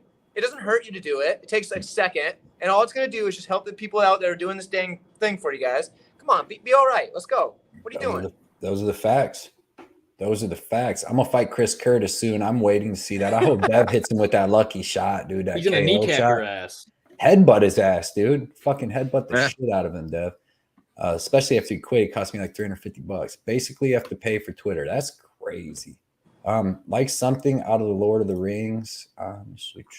All right, I'm gonna bring some more up. I seen real quick. Low Titty Ortega. What Low Titty up? City. Low Titty City. Low What T, up, man? low This fight test. this fight will be close. Good to see you in here hanging out, man. We appreciate that. No chance this goes the distance. Yeah. One of them dudes. Be one of those weird ones though, like we thought last week. Bruno Ferreira's finished all 10 of his wins, 8 in the first round, 2 in the second, and their Sultan has finished 32 of 34 wins with, I believe, 20 submissions. So, yeah, man, this definitely not going. All right, next fight. Benoit Saint Denis versus Ismail Bonfim. Who started the last one? I'm gonna let Lane start this one. Yeah, I mean, I gotta take Bonfim. I think it's a steal for his line. You're not gonna find a guy who's as defensively sound in the boxing and the striking, can stop the takedowns, can grapple. These Bonfim brothers are so well rounded. I think Ishmael actually is the better one. I think he's just a little bit more conservative with his approach, and I think if you're parlaying him, you're making easy money here. So yeah, I got him by a second round knockout. I think Denis just doesn't have the timing with the striking, and he leaves his head out there to be hit, trying to get those takedowns. So, yeah, I got Bonfim for a knockout. We'll keep on talking about something, huh? Oh, okay. Cody's gone. I guess I can go. It's fine. Okay. I'm going to go with Bonfim as well. I like his striking a lot in this fight. But Saint Denis is very good. He's a very good grappler. Good wrestling and takedowns. He does have good power in his hands, but he's very, very hittable, which is going to be a big thing in this fight, obviously. But he's very tough. So I think this fight goes over 1.5. Bonfim could get like a late second or third round finish. It's going to take a while to get Benoit out of there, I think, if he does. But I'm going to say Bonfim by decision. We'll see what happens. Like, I think he's going to win, 8 out of 10 times. But Saint Denis is so tough, though, and he's a really good grappler. So he can maybe get a submission in this fight, too. So we'll see what happens. So, Tyler, who do you like?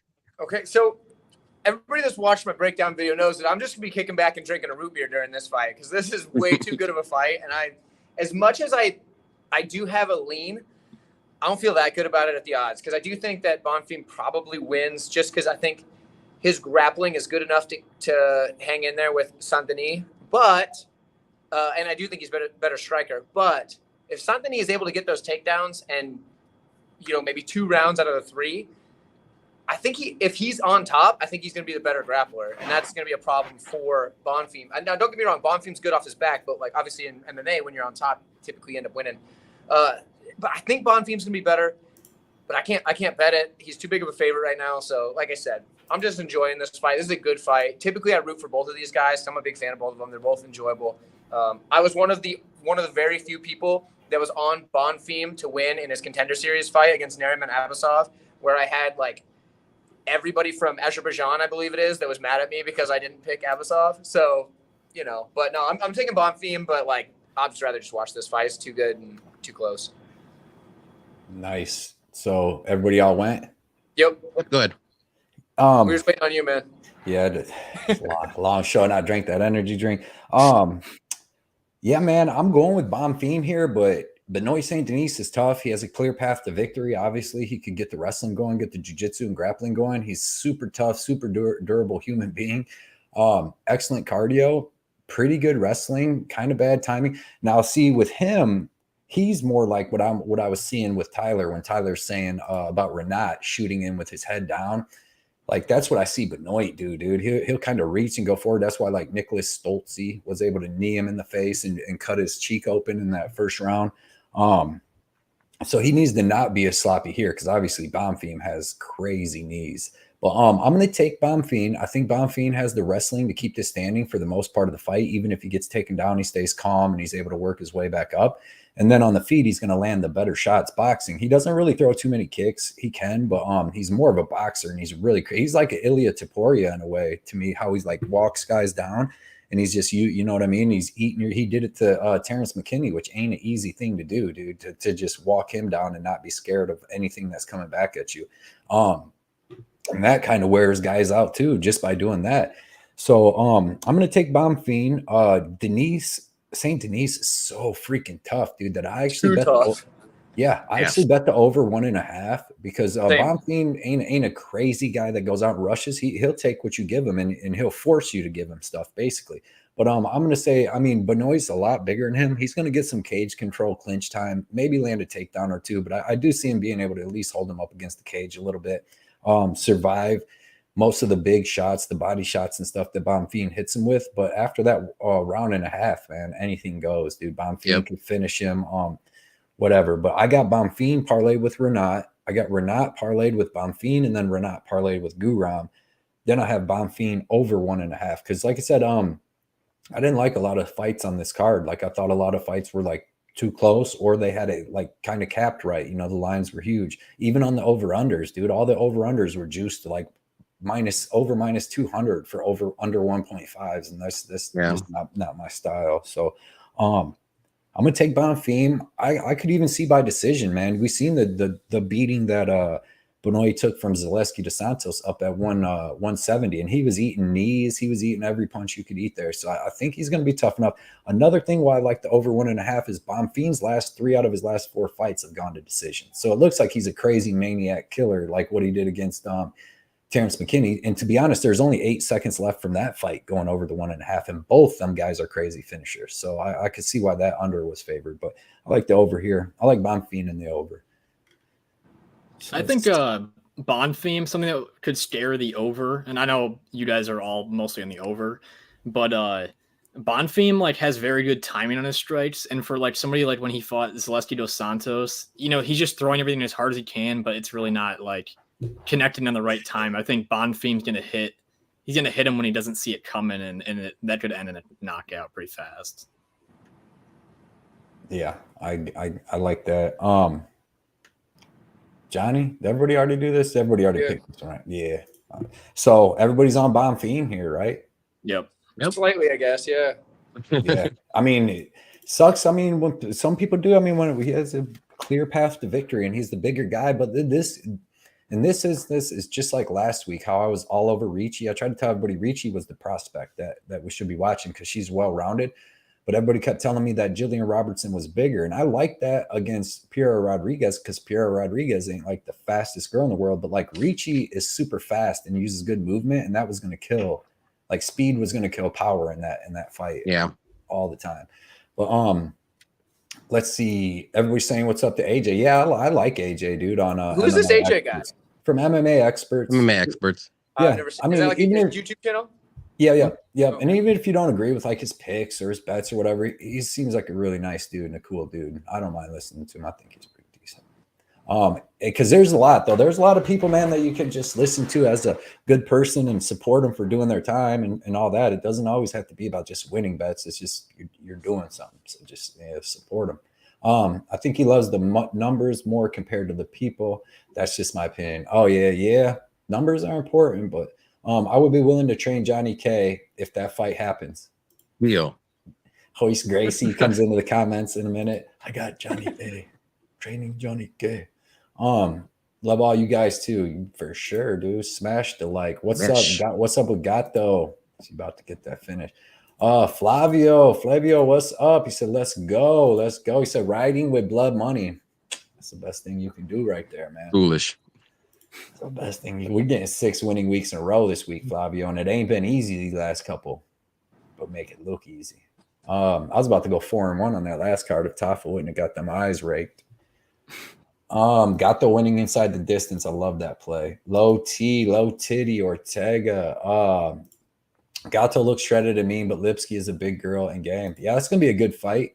Bonfim decision, Bonfim lock. Johnny minus 1,500 against the Cowboy. I don't know. I seen the Bulgarian Cowboy trains. He trains kickboxing and stuff. Like he was doing some kickboxing. Get back to kickboxing. Those are the facts. Snerius is on St. Denis here. It's a tough dude with the path to victory. JJ, what up? Benoit looks brain damaged. Bonfim 3rd round or decision. That's a good bet.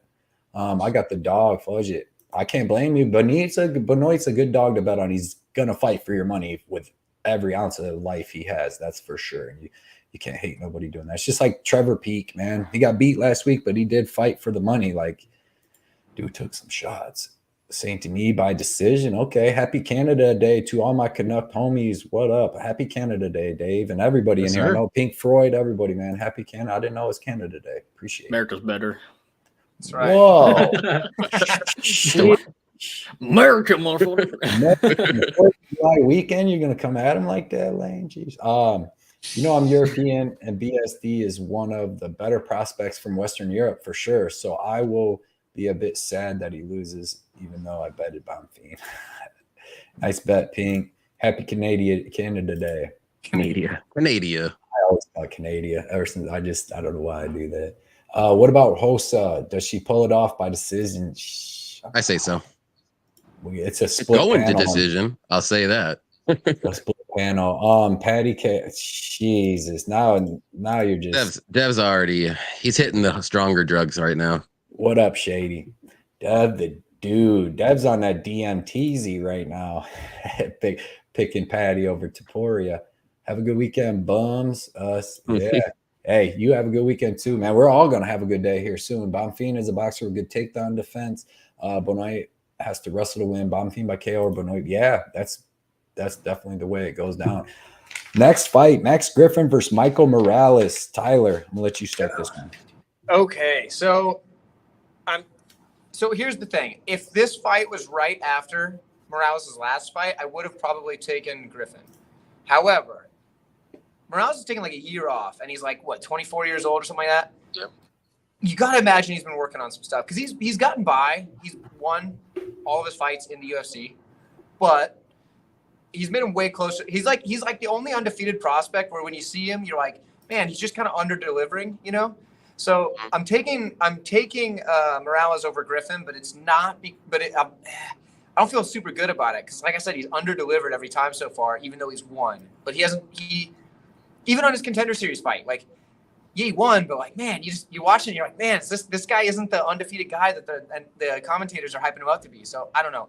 The year off, I think, is going to help him. So I'm gonna take Morales, but I don't feel clean about it. I did not bet it whatsoever. I like that breakdown a lot. I like it. Lane, what do you got? Very similar breakdown. I'm picking Morales. I'm going to say 29-28 decision his way, but Griffin, way better experience, extremely tough, hard to put away. And this is going to be a very close fight. Probably hit each other with some big punches, but I think they both make it the distance. So, yeah.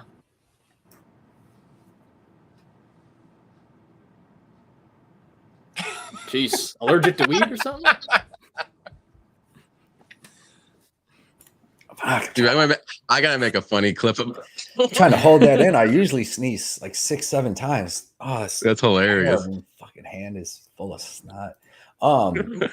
Johnny, who you got? I'm picking Morales too, and I'm basically gonna say the same thing as you guys. I think he's on paper. I do think he's better everywhere, but experience. Like Griffin's really good. He's really tough. He makes fights close though. He doesn't really like go out there and like have a dominant win. Like either, you know, he's winning the fight, makes it close, and he probably shouldn't, or he's losing the fight, makes it close enough, and he wins a split decision. So he's got a lot of split decisions on his record as well. But I just think Max Griffin can make it a close fight again, and I think he can survive Morales' power on the feet, and I think it's going to go to decision too, but I'm going to pick Morales. I think he gets it done. My little UFC conspiracy theories is UFC wants Morales to win, and Griffin's been split decision like 6 times. So I don't think he's going to matter to him too much if he loses another one. So I think it's going to be a very close fight. The spread, if you want to do that for Max Griffin, is like pick'em price. So all he needs to do is win 1 round, which I think he could do. So that's what I would do if I bet this fight. I know a lot of people pick Morales and bet Morales for like a parlay, but I'm not that confident. Like, I got to see it. I think he wins, but it's got to see it. That's basically what it comes down to.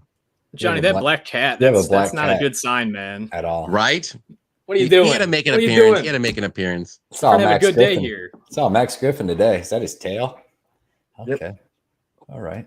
He's so clumsy. He's going to knock everything down. I'm with you guys on this being sketchy fight, man. Morales probably should be the favorite. He's a young dude. He's probably made a ton of improvements. He hits hard as hell. But like, to me at this point, like Max Griffin's the better fighter. You know what I mean? All around fighter with experience and toughness.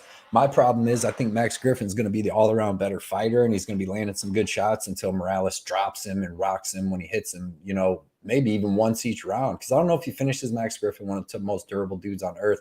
Only been finished 1 time, and that was by Colby Covington. And that was a nasty ground and pound for 2 rounds. But I'm taking Morales, but I'm just like Tyler. No confidence here, because this could be one of them where the young prospects learns a little lesson from one of the more experienced dudes, you know, that just is able to land a takedown. Max Griffin's able to land a takedown when he needs to. He's got good striking. He's got decent power. I'm staying far away from this fight. No parlays, no nothing. I'm taking Morales, I think by decision, just because Max Griffin's so tough. But I think Max Griffin lands more shots. It's just Morales lands the harder ones, you know, and hurts him and drops him and this and that. So give me Morales, but just not confident at all. If Morales was like priced better, like minus 175 or so, I think I would be on the the Morales train and bet him and parlay him or whatever you want to do. But minus 240 is a little steep, and I know he's good. We all know he's good, but I just got to see it against someone like Max Griffin, who's very, is a solid UFC veteran. For sure. I wish we could know who the referee was for each fight, like way ahead, like when we were starting to do the tape for the fight, because like if Tanyani's and the judges too, the fight, he's probably going to screw something up. You know what I mean? Like or Mark Smith. Yeah, but Mark Smith is the worst. Herb on the herb, dude. Yep. Like either Herb Dean, you're gonna get like super early stoppage, or he's gonna let somebody die out there. Yep. Or Keith with a phantom tap. Bet a fight straight on the skill is gonna be Jason Herzog, because usually he's pretty good. How lucky did we get on that fucking Peterson? He tried to make him tap, because I had the over 2.5. And I had the over 2.5 too. Yeah, anywhere near no 2.5. It wasn't. That was about to be a beating. That was about to, and I mean, he was so close to tapping too. That saved me like 350. Saved me like 350. I was pretty happy about that. Man. Lucked out on that one. Yeah. Bunny Hunter Morales is overrated. Max wins round 1 and can probably get Morales for cheap on the live. Max gets robbed here. That's a good breakdown. I like that one. Fair enough. Yeah, we're going to do a fight. Boxing Talks talk about watching the fights together. We're going to do a fight companion coming up soon. It's been a while. Maybe we could do one for the London card. It starts early. Yeah. When's that one? 2 weeks? 3 weeks? Gotcha. 3 weeks, I think. Who's the money line pick of the day, real quick, boys? Ooh. We haven't got to it yet, so stay tuned. Strickland. Yeah, there is a couple coming up here I like. If we're going by like just confidence or value. Right. Or both. I got 3 of them for both. Confidence, value, and then combination. Right. Yeah, I like that, Saba. Them bets too. Next fight, Melissa Gatto versus Ariane Lipsky. I'm going to start this one. I'm going to take Melissa Gatto, and I think she gets it done by finish. Ariane Lipsky. Is that my mic? You hear that? No, you're good. Yeah, it's a little crackly, but I don't know if that's you or me or what. I'm hearing something. I'm taking Gatto. I think that she's going to be able to get this fight to the ground and get the finish. So, Lipsky's good if she's fighting girls that just stand and strike with her or that have terrible takedowns. But Gatto, it's not like she has the best wrestling in the world, but she's good at like just even taking the back, standing from the clinch. She's very physically strong. And I don't think there's any way in hell Lipsky stops all of the grappling in this fight. And then once it's on the ground, I'm going to favor Gatto to beat her up and get a submission. I mean, Ariane Lipsky was beaten up and finished by TKO on the ground by Antonio Shevchenko. And the way to beat Antonio Shevchenko was to take her down and beat her up. That's what every girl did. So if you're getting taken down and beaten up by the girl that other girls take down and beat up, it's not a good look. JJ Aldridge is a striker with terrible grappling. Like, she has decent defensive grappling, but her offensive grappling has never been her game. So she wasn't able to get that going. And Lipsky looked good, but I don't see that happening here. Plus, Gatto's good on the feet, man. She throws power. Her kicks are power. She ended Sarjara Eubanks with the kick to the body. Ended Leonardo with the kick to the arm by breaking her arm just from blocking it. So give me Gatto, and I think she gets the finish in that first, second, or third round. Tyler, who do you got? Oh man, here we go. So this is gonna be one of the ones where I'm gonna be the only person on Lipsky, and here's why. So let me throw this out there. Hear me out. So Lipsky's either going to look like the girl that goes out there and gets finished easy because she's super inconsistent, or we're going to get the Lipsky that showed up in her last fight against Aldrich, and she's going to look like $1 million. And at plus 200, I'm willing to take that gamble for a small bet, because I think that Lipsky, her upside is huge. She has a high ceiling, but the floor is also really low. Because Lipsky, like I said, she's super inconsistent. And another thing, so Gatto, she beat Sarjara Eubanks, who's like a 500 fighter, and she beat Victoria Leonardo, who's she's not that good. Like, I mean, I'm sure she's a decent fighter, don't get me wrong, but she's not UFC level. Probably a human being.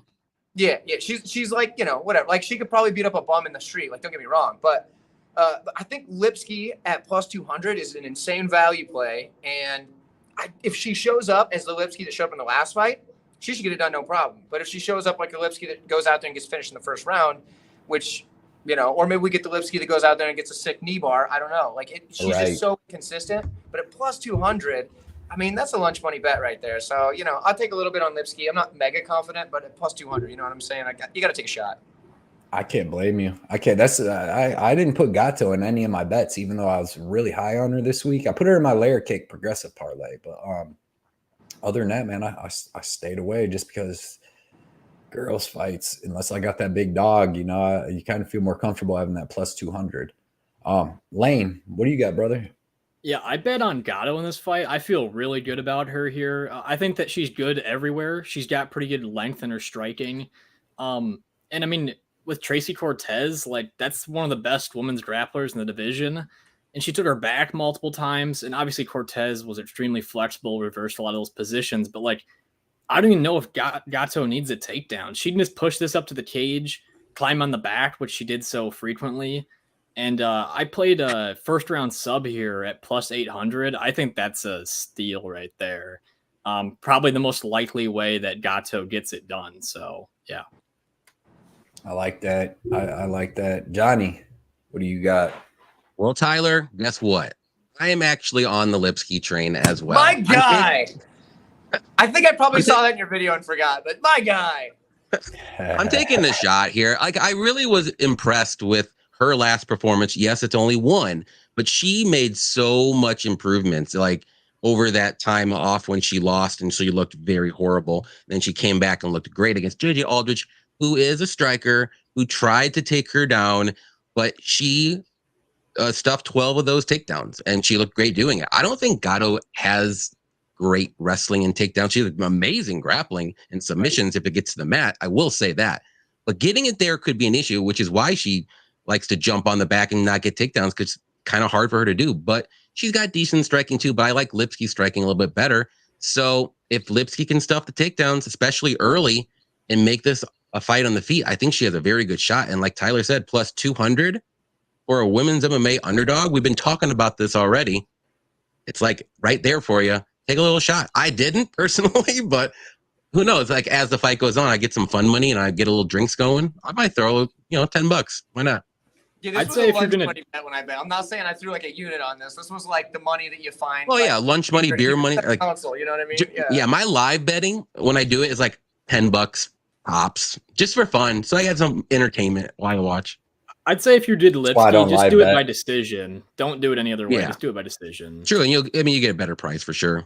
That's why. If this was an even money fight, like if it was like pick 'em. Oh no way am I betting it? No way. No way. I mean, I might even bet Gatto at that price, but I don't know. Yeah. Right. My pick would still be Lipsky, though. I don't care about the lines. Pick is Lipsky. MPTV I do like Lipsky win. Yeah, I think 138 is smoking acid right now. Gatto world class. Promise you I'm not. Let's see. Sabo Gatto had a good performance against Tracy. Tracy's tough too. MMA Ricky in the building. What is up, man? Appreciate you coming hanging out. Said I like Gatto in this fight to win inside the distance. If it was better value, I would hammer it. Yeah. Sound is better now. Cool. Yeah, I don't know what happened. No disrespect, 138. I don't want to smoke. The acid smoke. What, you ain't trying to trip, MPTV? You gotta get to smoke, man. The acid smoke. Derek, if you're right and I'm wrong, you can find me on Twitter and talk all the shit you want. It's fine. Dude, you guys know what's crazy is that like JJ Aldridge took down Aaron Blanchfield twice, and then she couldn't take down Ariane Lipsky. That a fucking MMA match, women's MMA. She looked terrible she looked terrible that night. Like JJ Aldridge just didn't look like she was there to fight. Yeah, I can't. Bunny Hunter's with you on the Lipsky. Like I said, she's jaundiced. She's slightly jaundiced. That just makes her tougher, though. I took a small shot on Lipsky as well. Gatto's only problem is favoring her guard. If Lipsky doesn't have top pressure, she's screwed, blued, and tattooed. Lipsky's my girl. MMA Ricky, you calm down. That's my girl, man. That's my girl right there. Her and Pollyanna. Everybody got to chill. JJ is not good at all. She's not good anywhere. She's like average everywhere, pretty much. 1.5 units on Lipsky. I wouldn't take Gatto here, even if she was the dog. Oh damn, that's okay. Broken 138 are very good guests. They definitely are, man. Thank you. Top-notch dudes. Top-notch dudes. Johnny's okay, but the other dudes. I'll admit it. I'm okay. Suck it, Johnny kid. He's a make-a-wish. That's why he's here. Dude, I played that for Patrick and Johnny. I put it on there, and Patrick said, what did he say? Eastern Europe laughing intensifies as it goes. Like it's like suck it, Johnny K. It's like the count. Dude, I've died. I played that. I posted that on our one punch. I Two posted punches. that on our Twitter thing or our Instagram messages at least 30 times. I posted it on my Discord like 5 days in a row. Good morning, everybody. And then I tagged Johnny K with it. So it. All right. It's hilarious now. Now. I'm so confused. Now it's not as funny to me because Johnny don't get as mad. He's like, what's this guy? You're out of the tournament, dude. Just get over it, all right? I know, but I want to know what it was. I lost the art of MMA, bro. There's like this whole point system. There's a point system and everything. I'm like, what? Kumite fighting. It's Kumite. Yeah. You don't know about it. You don't know anything about it. Clearly. Damir Ismagulov versus Grant Dawson, boys. Johnny, you can start this one. We'll probably go quick. Johnny's got to be out of here in a couple minutes, so we'll get. That's fine. If we go longer, I can just jet. But yeah, I like Damir here on paper a lot. I think he's the better striker. He's going to be able to stuff Grant Dawson's. I'm not going to say Grant Dawson's takedowns, and if Dawson doesn't get the wrestling going, I think he's going to lose this fight. Like he has to get the wrestling and grappling going. But Damir is so tough to get down, and if he does get taken down, he gets back up. Sure, he can give his back every once in a while, but other than that, literally, like, I like Damir a lot. I'm shocked that the line is going the opposite way because I was going to maybe bet him at minus 150. Got him at minus 115. I'm willing to take a shot on this retirement talk, but it doesn't look like he wants to retire all of a sudden now because he's talking about wanting to fight Justin Gaethje next and all this stuff. So, I mean, he's 32 years old. It's not like he's 38 thinking about retirement. It's totally different. So I threw all that out the window.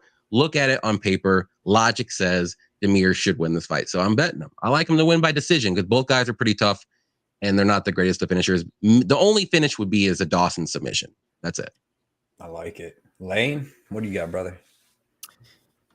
Yeah, when I always think of Grant Dawson, I just think of him as a guy who's usually a lot stronger than most people he faces or a lot bigger. And, you know, his takedowns aren't phenomenal, but his ground control is. And that's like when he gets the back, it's over for people. Or when he gets in top control, he's doing really well. But Damir probably won't get those positions on Damir. I think he's going to have a hard time getting those takedowns. And I think that Grant Dawson wears down as the fight goes on. And I got Damir for a round 3 finish. Mute, man. Mute it up. You're mute. Okay. Yep. There you go. There we go. I think we just cut out for a second. Everything was second like live show. It's only my second show ever, so I technical difficulties. Blame it on my girlfriend. Good. There we go. Okay. Your go. All right. So you guys are gonna hate this one. Because I'm on Grant Dawson. I'm on him big. I think Grant Dawson is gonna finish him in the second round, rear naked choke, because I don't think Damir is gonna be able to stop Grant Dawson from getting on top, getting control, taking the back, choking him out second round. Now here's the thing. I was big on Grant Dawson early this week, and then so I bet him when he still had good odds. And then Renato Moicano has a YouTube channel, right? He's trained with both guys, and he put out a video. I saw it yesterday, but he put it out a couple days ago or whatever. He said that he would bet his entire YouTube channel on Grant Dawson because he's trained with both guys, and he says Grant Dawson's a far better fighter. He says Grant Dawson's a horrible matchup for Damir. Damir does not have the ability to stop him once he gets to the ground. And I'm like, whoa, if Renato Moicano's saying that, who's trains with both these dudes, it's probably pretty safe to say that I had the right side. So I seriously think that Dawson's going to get him down. He's going to get on his back, and he's going to choke him out in the second round, rear naked choke. I bet Dawson money line when it was good odds. I bet him submission, and I also just bet inside the distance in case he ends up ground and pounding him. All Nice. three, 1 minute each. So that's your favorite money line of the Oh fight yeah, card. definitely. Okay. Especially Question when earlier. the odds were earlier this week when you could get him like what was it, like plus 145 or plus 150 or something like that. Yep. See, I was all over Damir. I'm like pre-tape, after tape. I'm like, I fucking like Damir. I want to bet him. He was minus 150. And then the line started moving. I'm like, dude, there's something up here. And the biggest thing when this line starts moving like this, because the bookies don't know right off the bat, they go basically off the skill shit, which Damir seems the more skillful guy. But these dudes have trained together, right? So then once they've trained together and you see the line start going the other way, it's like people know. You see what happens in that training room. So I'm still going to pick Damir by decision because, listen, like that's what logic tells me. He's better.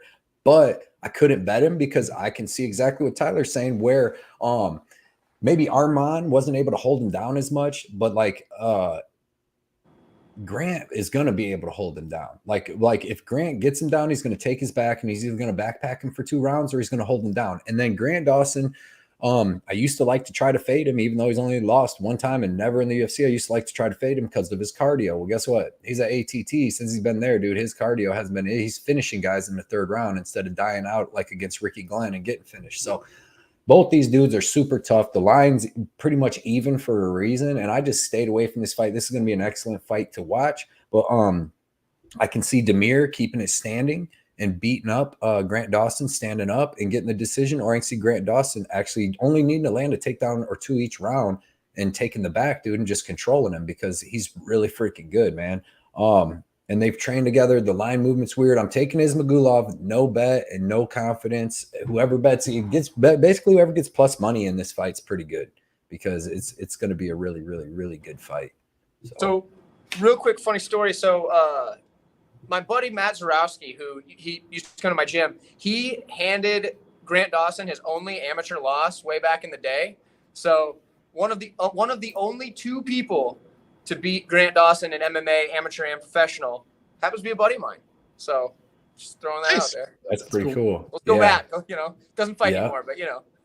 That's a feather in his cap, though, to be like, dude, I beat this dude. Just beat an Olympic wrestler, out wrestled him, did all that. So, Izzy, Demir, fact that both guys are tough and won't take the fight for granted means that safe. Yeah, I like that.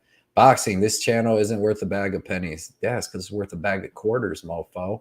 It's like $38, dude. Boxing talk? You're on the wrong channel, dude. Go watch some boxing MMA, stuff. dog. It's MMA, man. Come on. No wonder Talking about Moicano's YouTube. You got to use all the weapons the body has to offer, man. Come on. Bunny Hunter's on something right here, though. Like he's on to something. I think the Arman fight gives everyone this idea that Grant Dawson will control him. That's true. Demir, Bunny, lock, money. Moicano also, probably trying to do a pump and dump. Yep. With Moicano too, like that's a guy who got controlled real bad by like RDA. He's probably getting controlled by Grant Dawson in training, and then he's just like, well, he's amazing.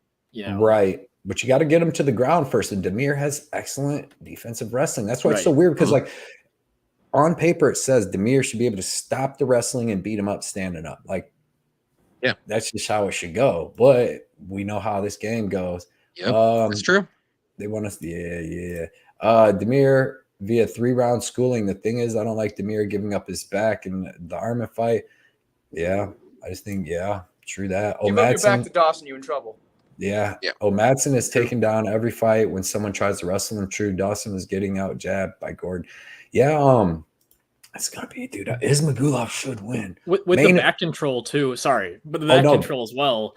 With Dawson getting the the backpack, sometimes that drains those guys' legs just doing the body triangle. So that could hurt him down the line if he doesn't get the sub early. So other thought. Yeah. Main event time, boys. I'm gonna let Johnny start this off because he's about to go over to DFS by the Numbers channel and do the best bet show. So everybody go check that out at 3:00 on Brady's channel. So we are to the main event: Abus Magomedov or Sean Strickland, and you can start this off, Johnny. Yeah. Before I do, thanks obviously for having me on, Cody. I appreciate it. But definitely check out 138 MMA. Subscribe to Brooke Beth as well. They do great stuff each and every week. But I love Sean Strickland here. I don't care what anyone says about him. You can hate him outside the UFC, but you know what he is in the octagon, and he's tough. He's durable. He's got cardio for days. He can out volume you, and he just keeps pushing forward. And what do we know about Magomedov?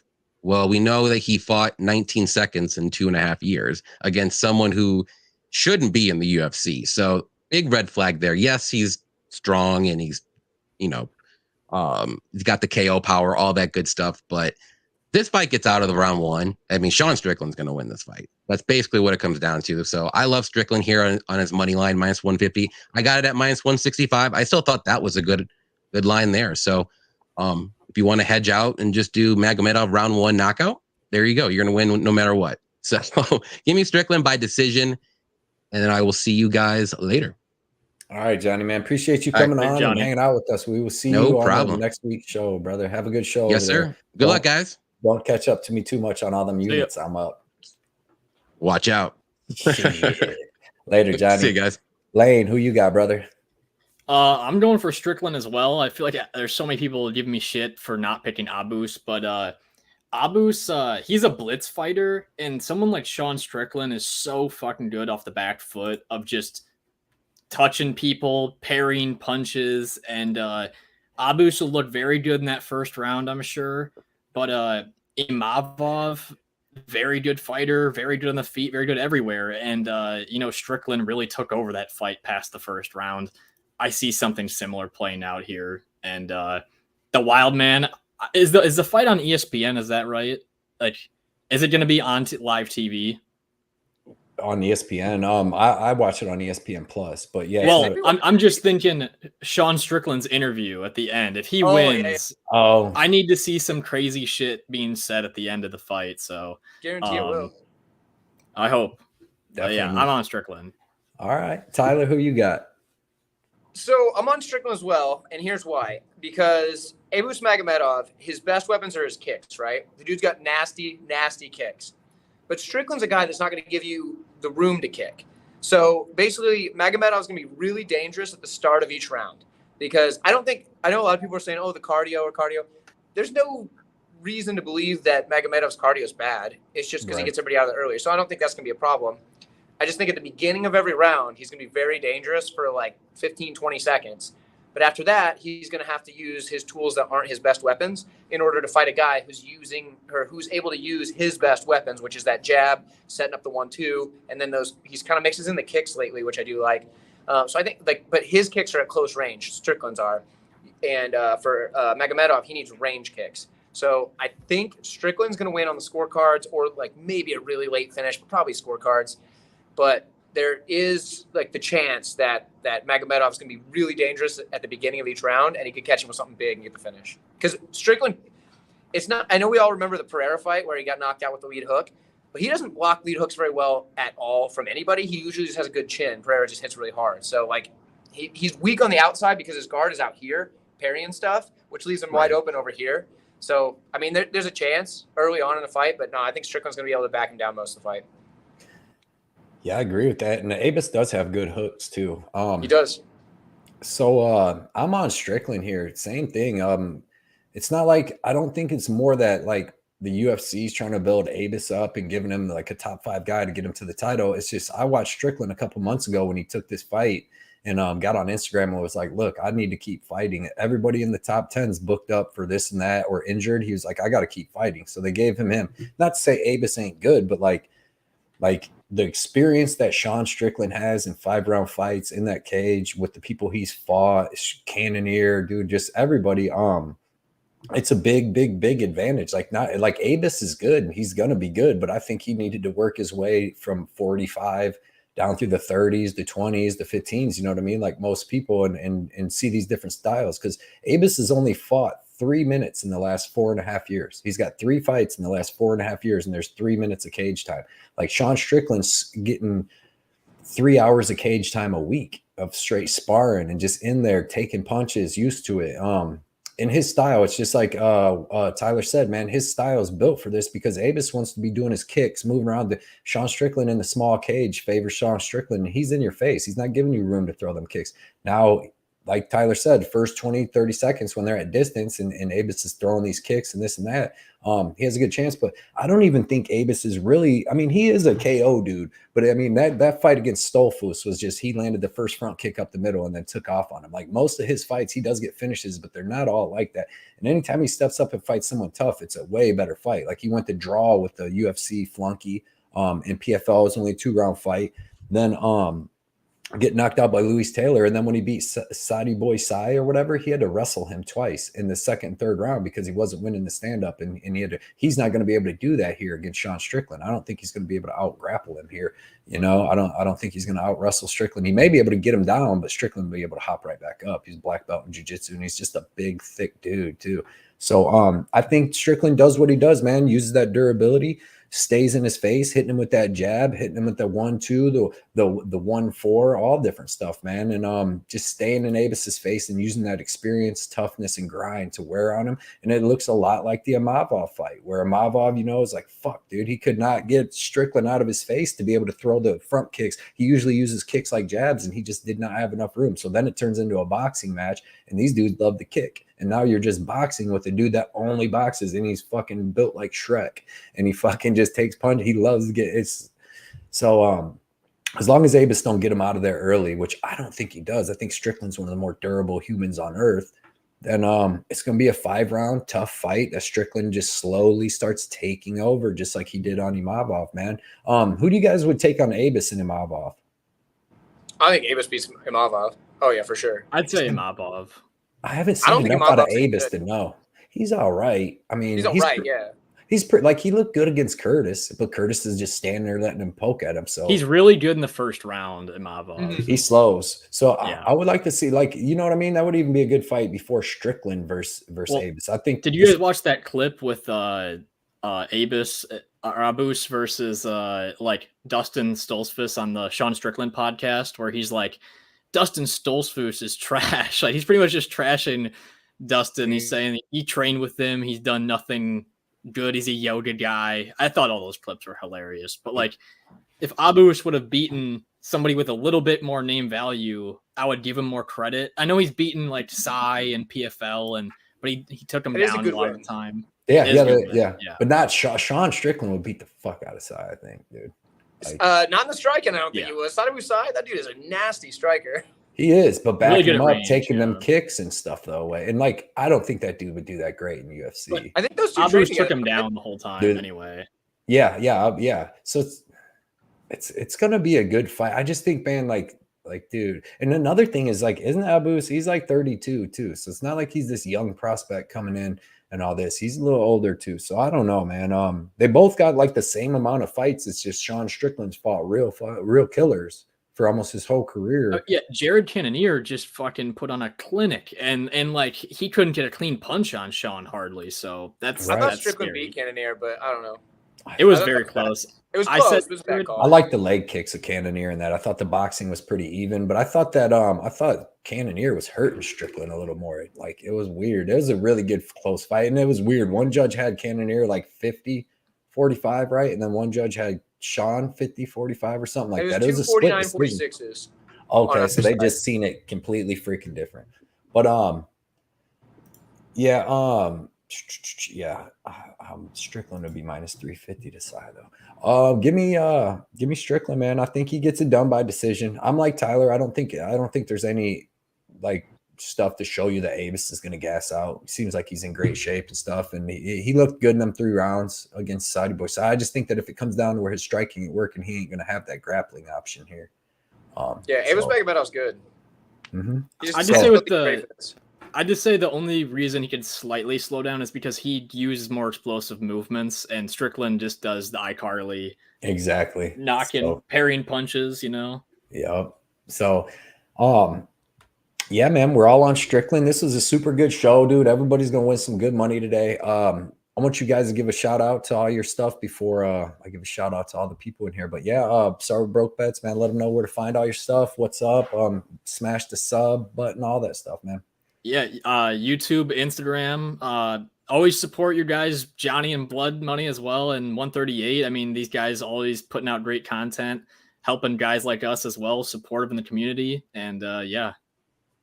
Appreciate you hanging out with us too, man. It's hard to get broke bets on the line. He's out and about a lot, but we really appreciate you coming on today for us, man. Tyler, let them know, man. Yeah, so 138 MMA.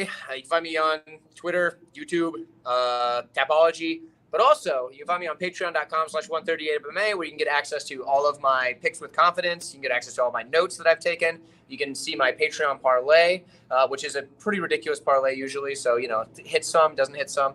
But you can also get access to some other random stuff I put out there, like when there's an Invicta card, which I absolutely slaughter at Invicta. So if you want to get access to that, find it on patreon.com/138MMA. But yeah, YouTube's more important. That's where you want to find me most of the time.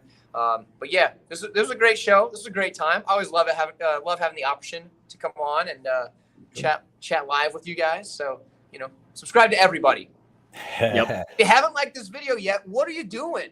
What are we doing? I always tell people, like, if you're going to be betting, people ask me for betting advice. And I just say, place my bets, place blood monies, place Johnny's, place whoever else's, and you'll go positive because we're all going positive. So just place everyone's. Exactly. Like, and a lot of smart people like our dude Daz will go through all the different cappers, take their best picks, and then put them into a parlay and just be smart about it, man. Because yeah, man, because I know a lot of people ain't got the time or want to put the time in to do all the tape study and stuff we do, because it really does. I'm like, I do like 10 hours on a Friday after working 4 10-hour to 12-hour shifts all week, and then my Friday, my first day off, is tape study. I prepare the week before. That's typically what I do. I just do it after work some days. Dude, see, yeah, like yesterday was my day for 290, so I'm doing freaking. I'm like you. I'm always a week before. That's why my Tapology stuff's all out of order. Yeah, I got a bunch of my notes already started for UFC 290. I spent like 30 hours doing tape study for these damn things.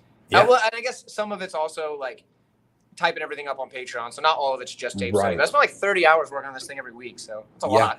Between the tape study, even going to putting the bets in, then you got like posting on Twitter, Instagram, the comments on here, like keeping up with everybody. Because if you're gonna take the time to support me, I'm gonna talk back, and comment back and take my time to support back. So it's a lot of stuff. If we ever miss anybody, trust it ain't nothing like trying to miss nothing. But you guys, that's why I like having you guys on. I get the people on here that not only make good bets, but put in tons of time and make good content and are smart, sharp dudes, man. And I know when I have you guys on here and I ask you, hey, what do you think about this? You're gonna know. You're not gonna have to like look it up and stuff. So you guys are both great guests, man. Everybody, definitely, the links are in the description for both of their channels. And I just want to say thanks to Ed, man, for coming out. JJ, Saba, Pink Floyd always coming out. We got Boston Fish Tanks. Nikki said, good luck, everybody. Good luck, Boston Fish Tanks. Nikki. JJ Sicky in here. Bunny Hunter. Jumbo Loco, dude. Nicholas Lamb. My boy Derek Izzy. Everybody coming out. Nick, Sis, and always supporting and retweeting and sharing and stuff. I appreciate that. Bunny Hunter, Mayor Robs, Robert, MMA Jesus 420. Go check out his YouTube channel, Mr. 8000 himself, Mr. 8K. You guys seen that when he won 8K from $10, right? So he definitely knows his stuff. But he does. Avis round 1 is just ludicrous. So he don't do that. But Ryan, appreciate you coming out. JJ, SK, Pink Floyd, everybody, man. Sicky, Boxing Talk, AJ too. AJ was out all day. So appreciate everybody, dude. MMA Ricky, Eric the Red, everybody, dude. Check out these guys' channel. Link in the description. We'll see you guys later. I'll see you guys later, man. You guys have good luck on this fight card. Peace, later, boys. Tyler. Later, Lane. See you guys.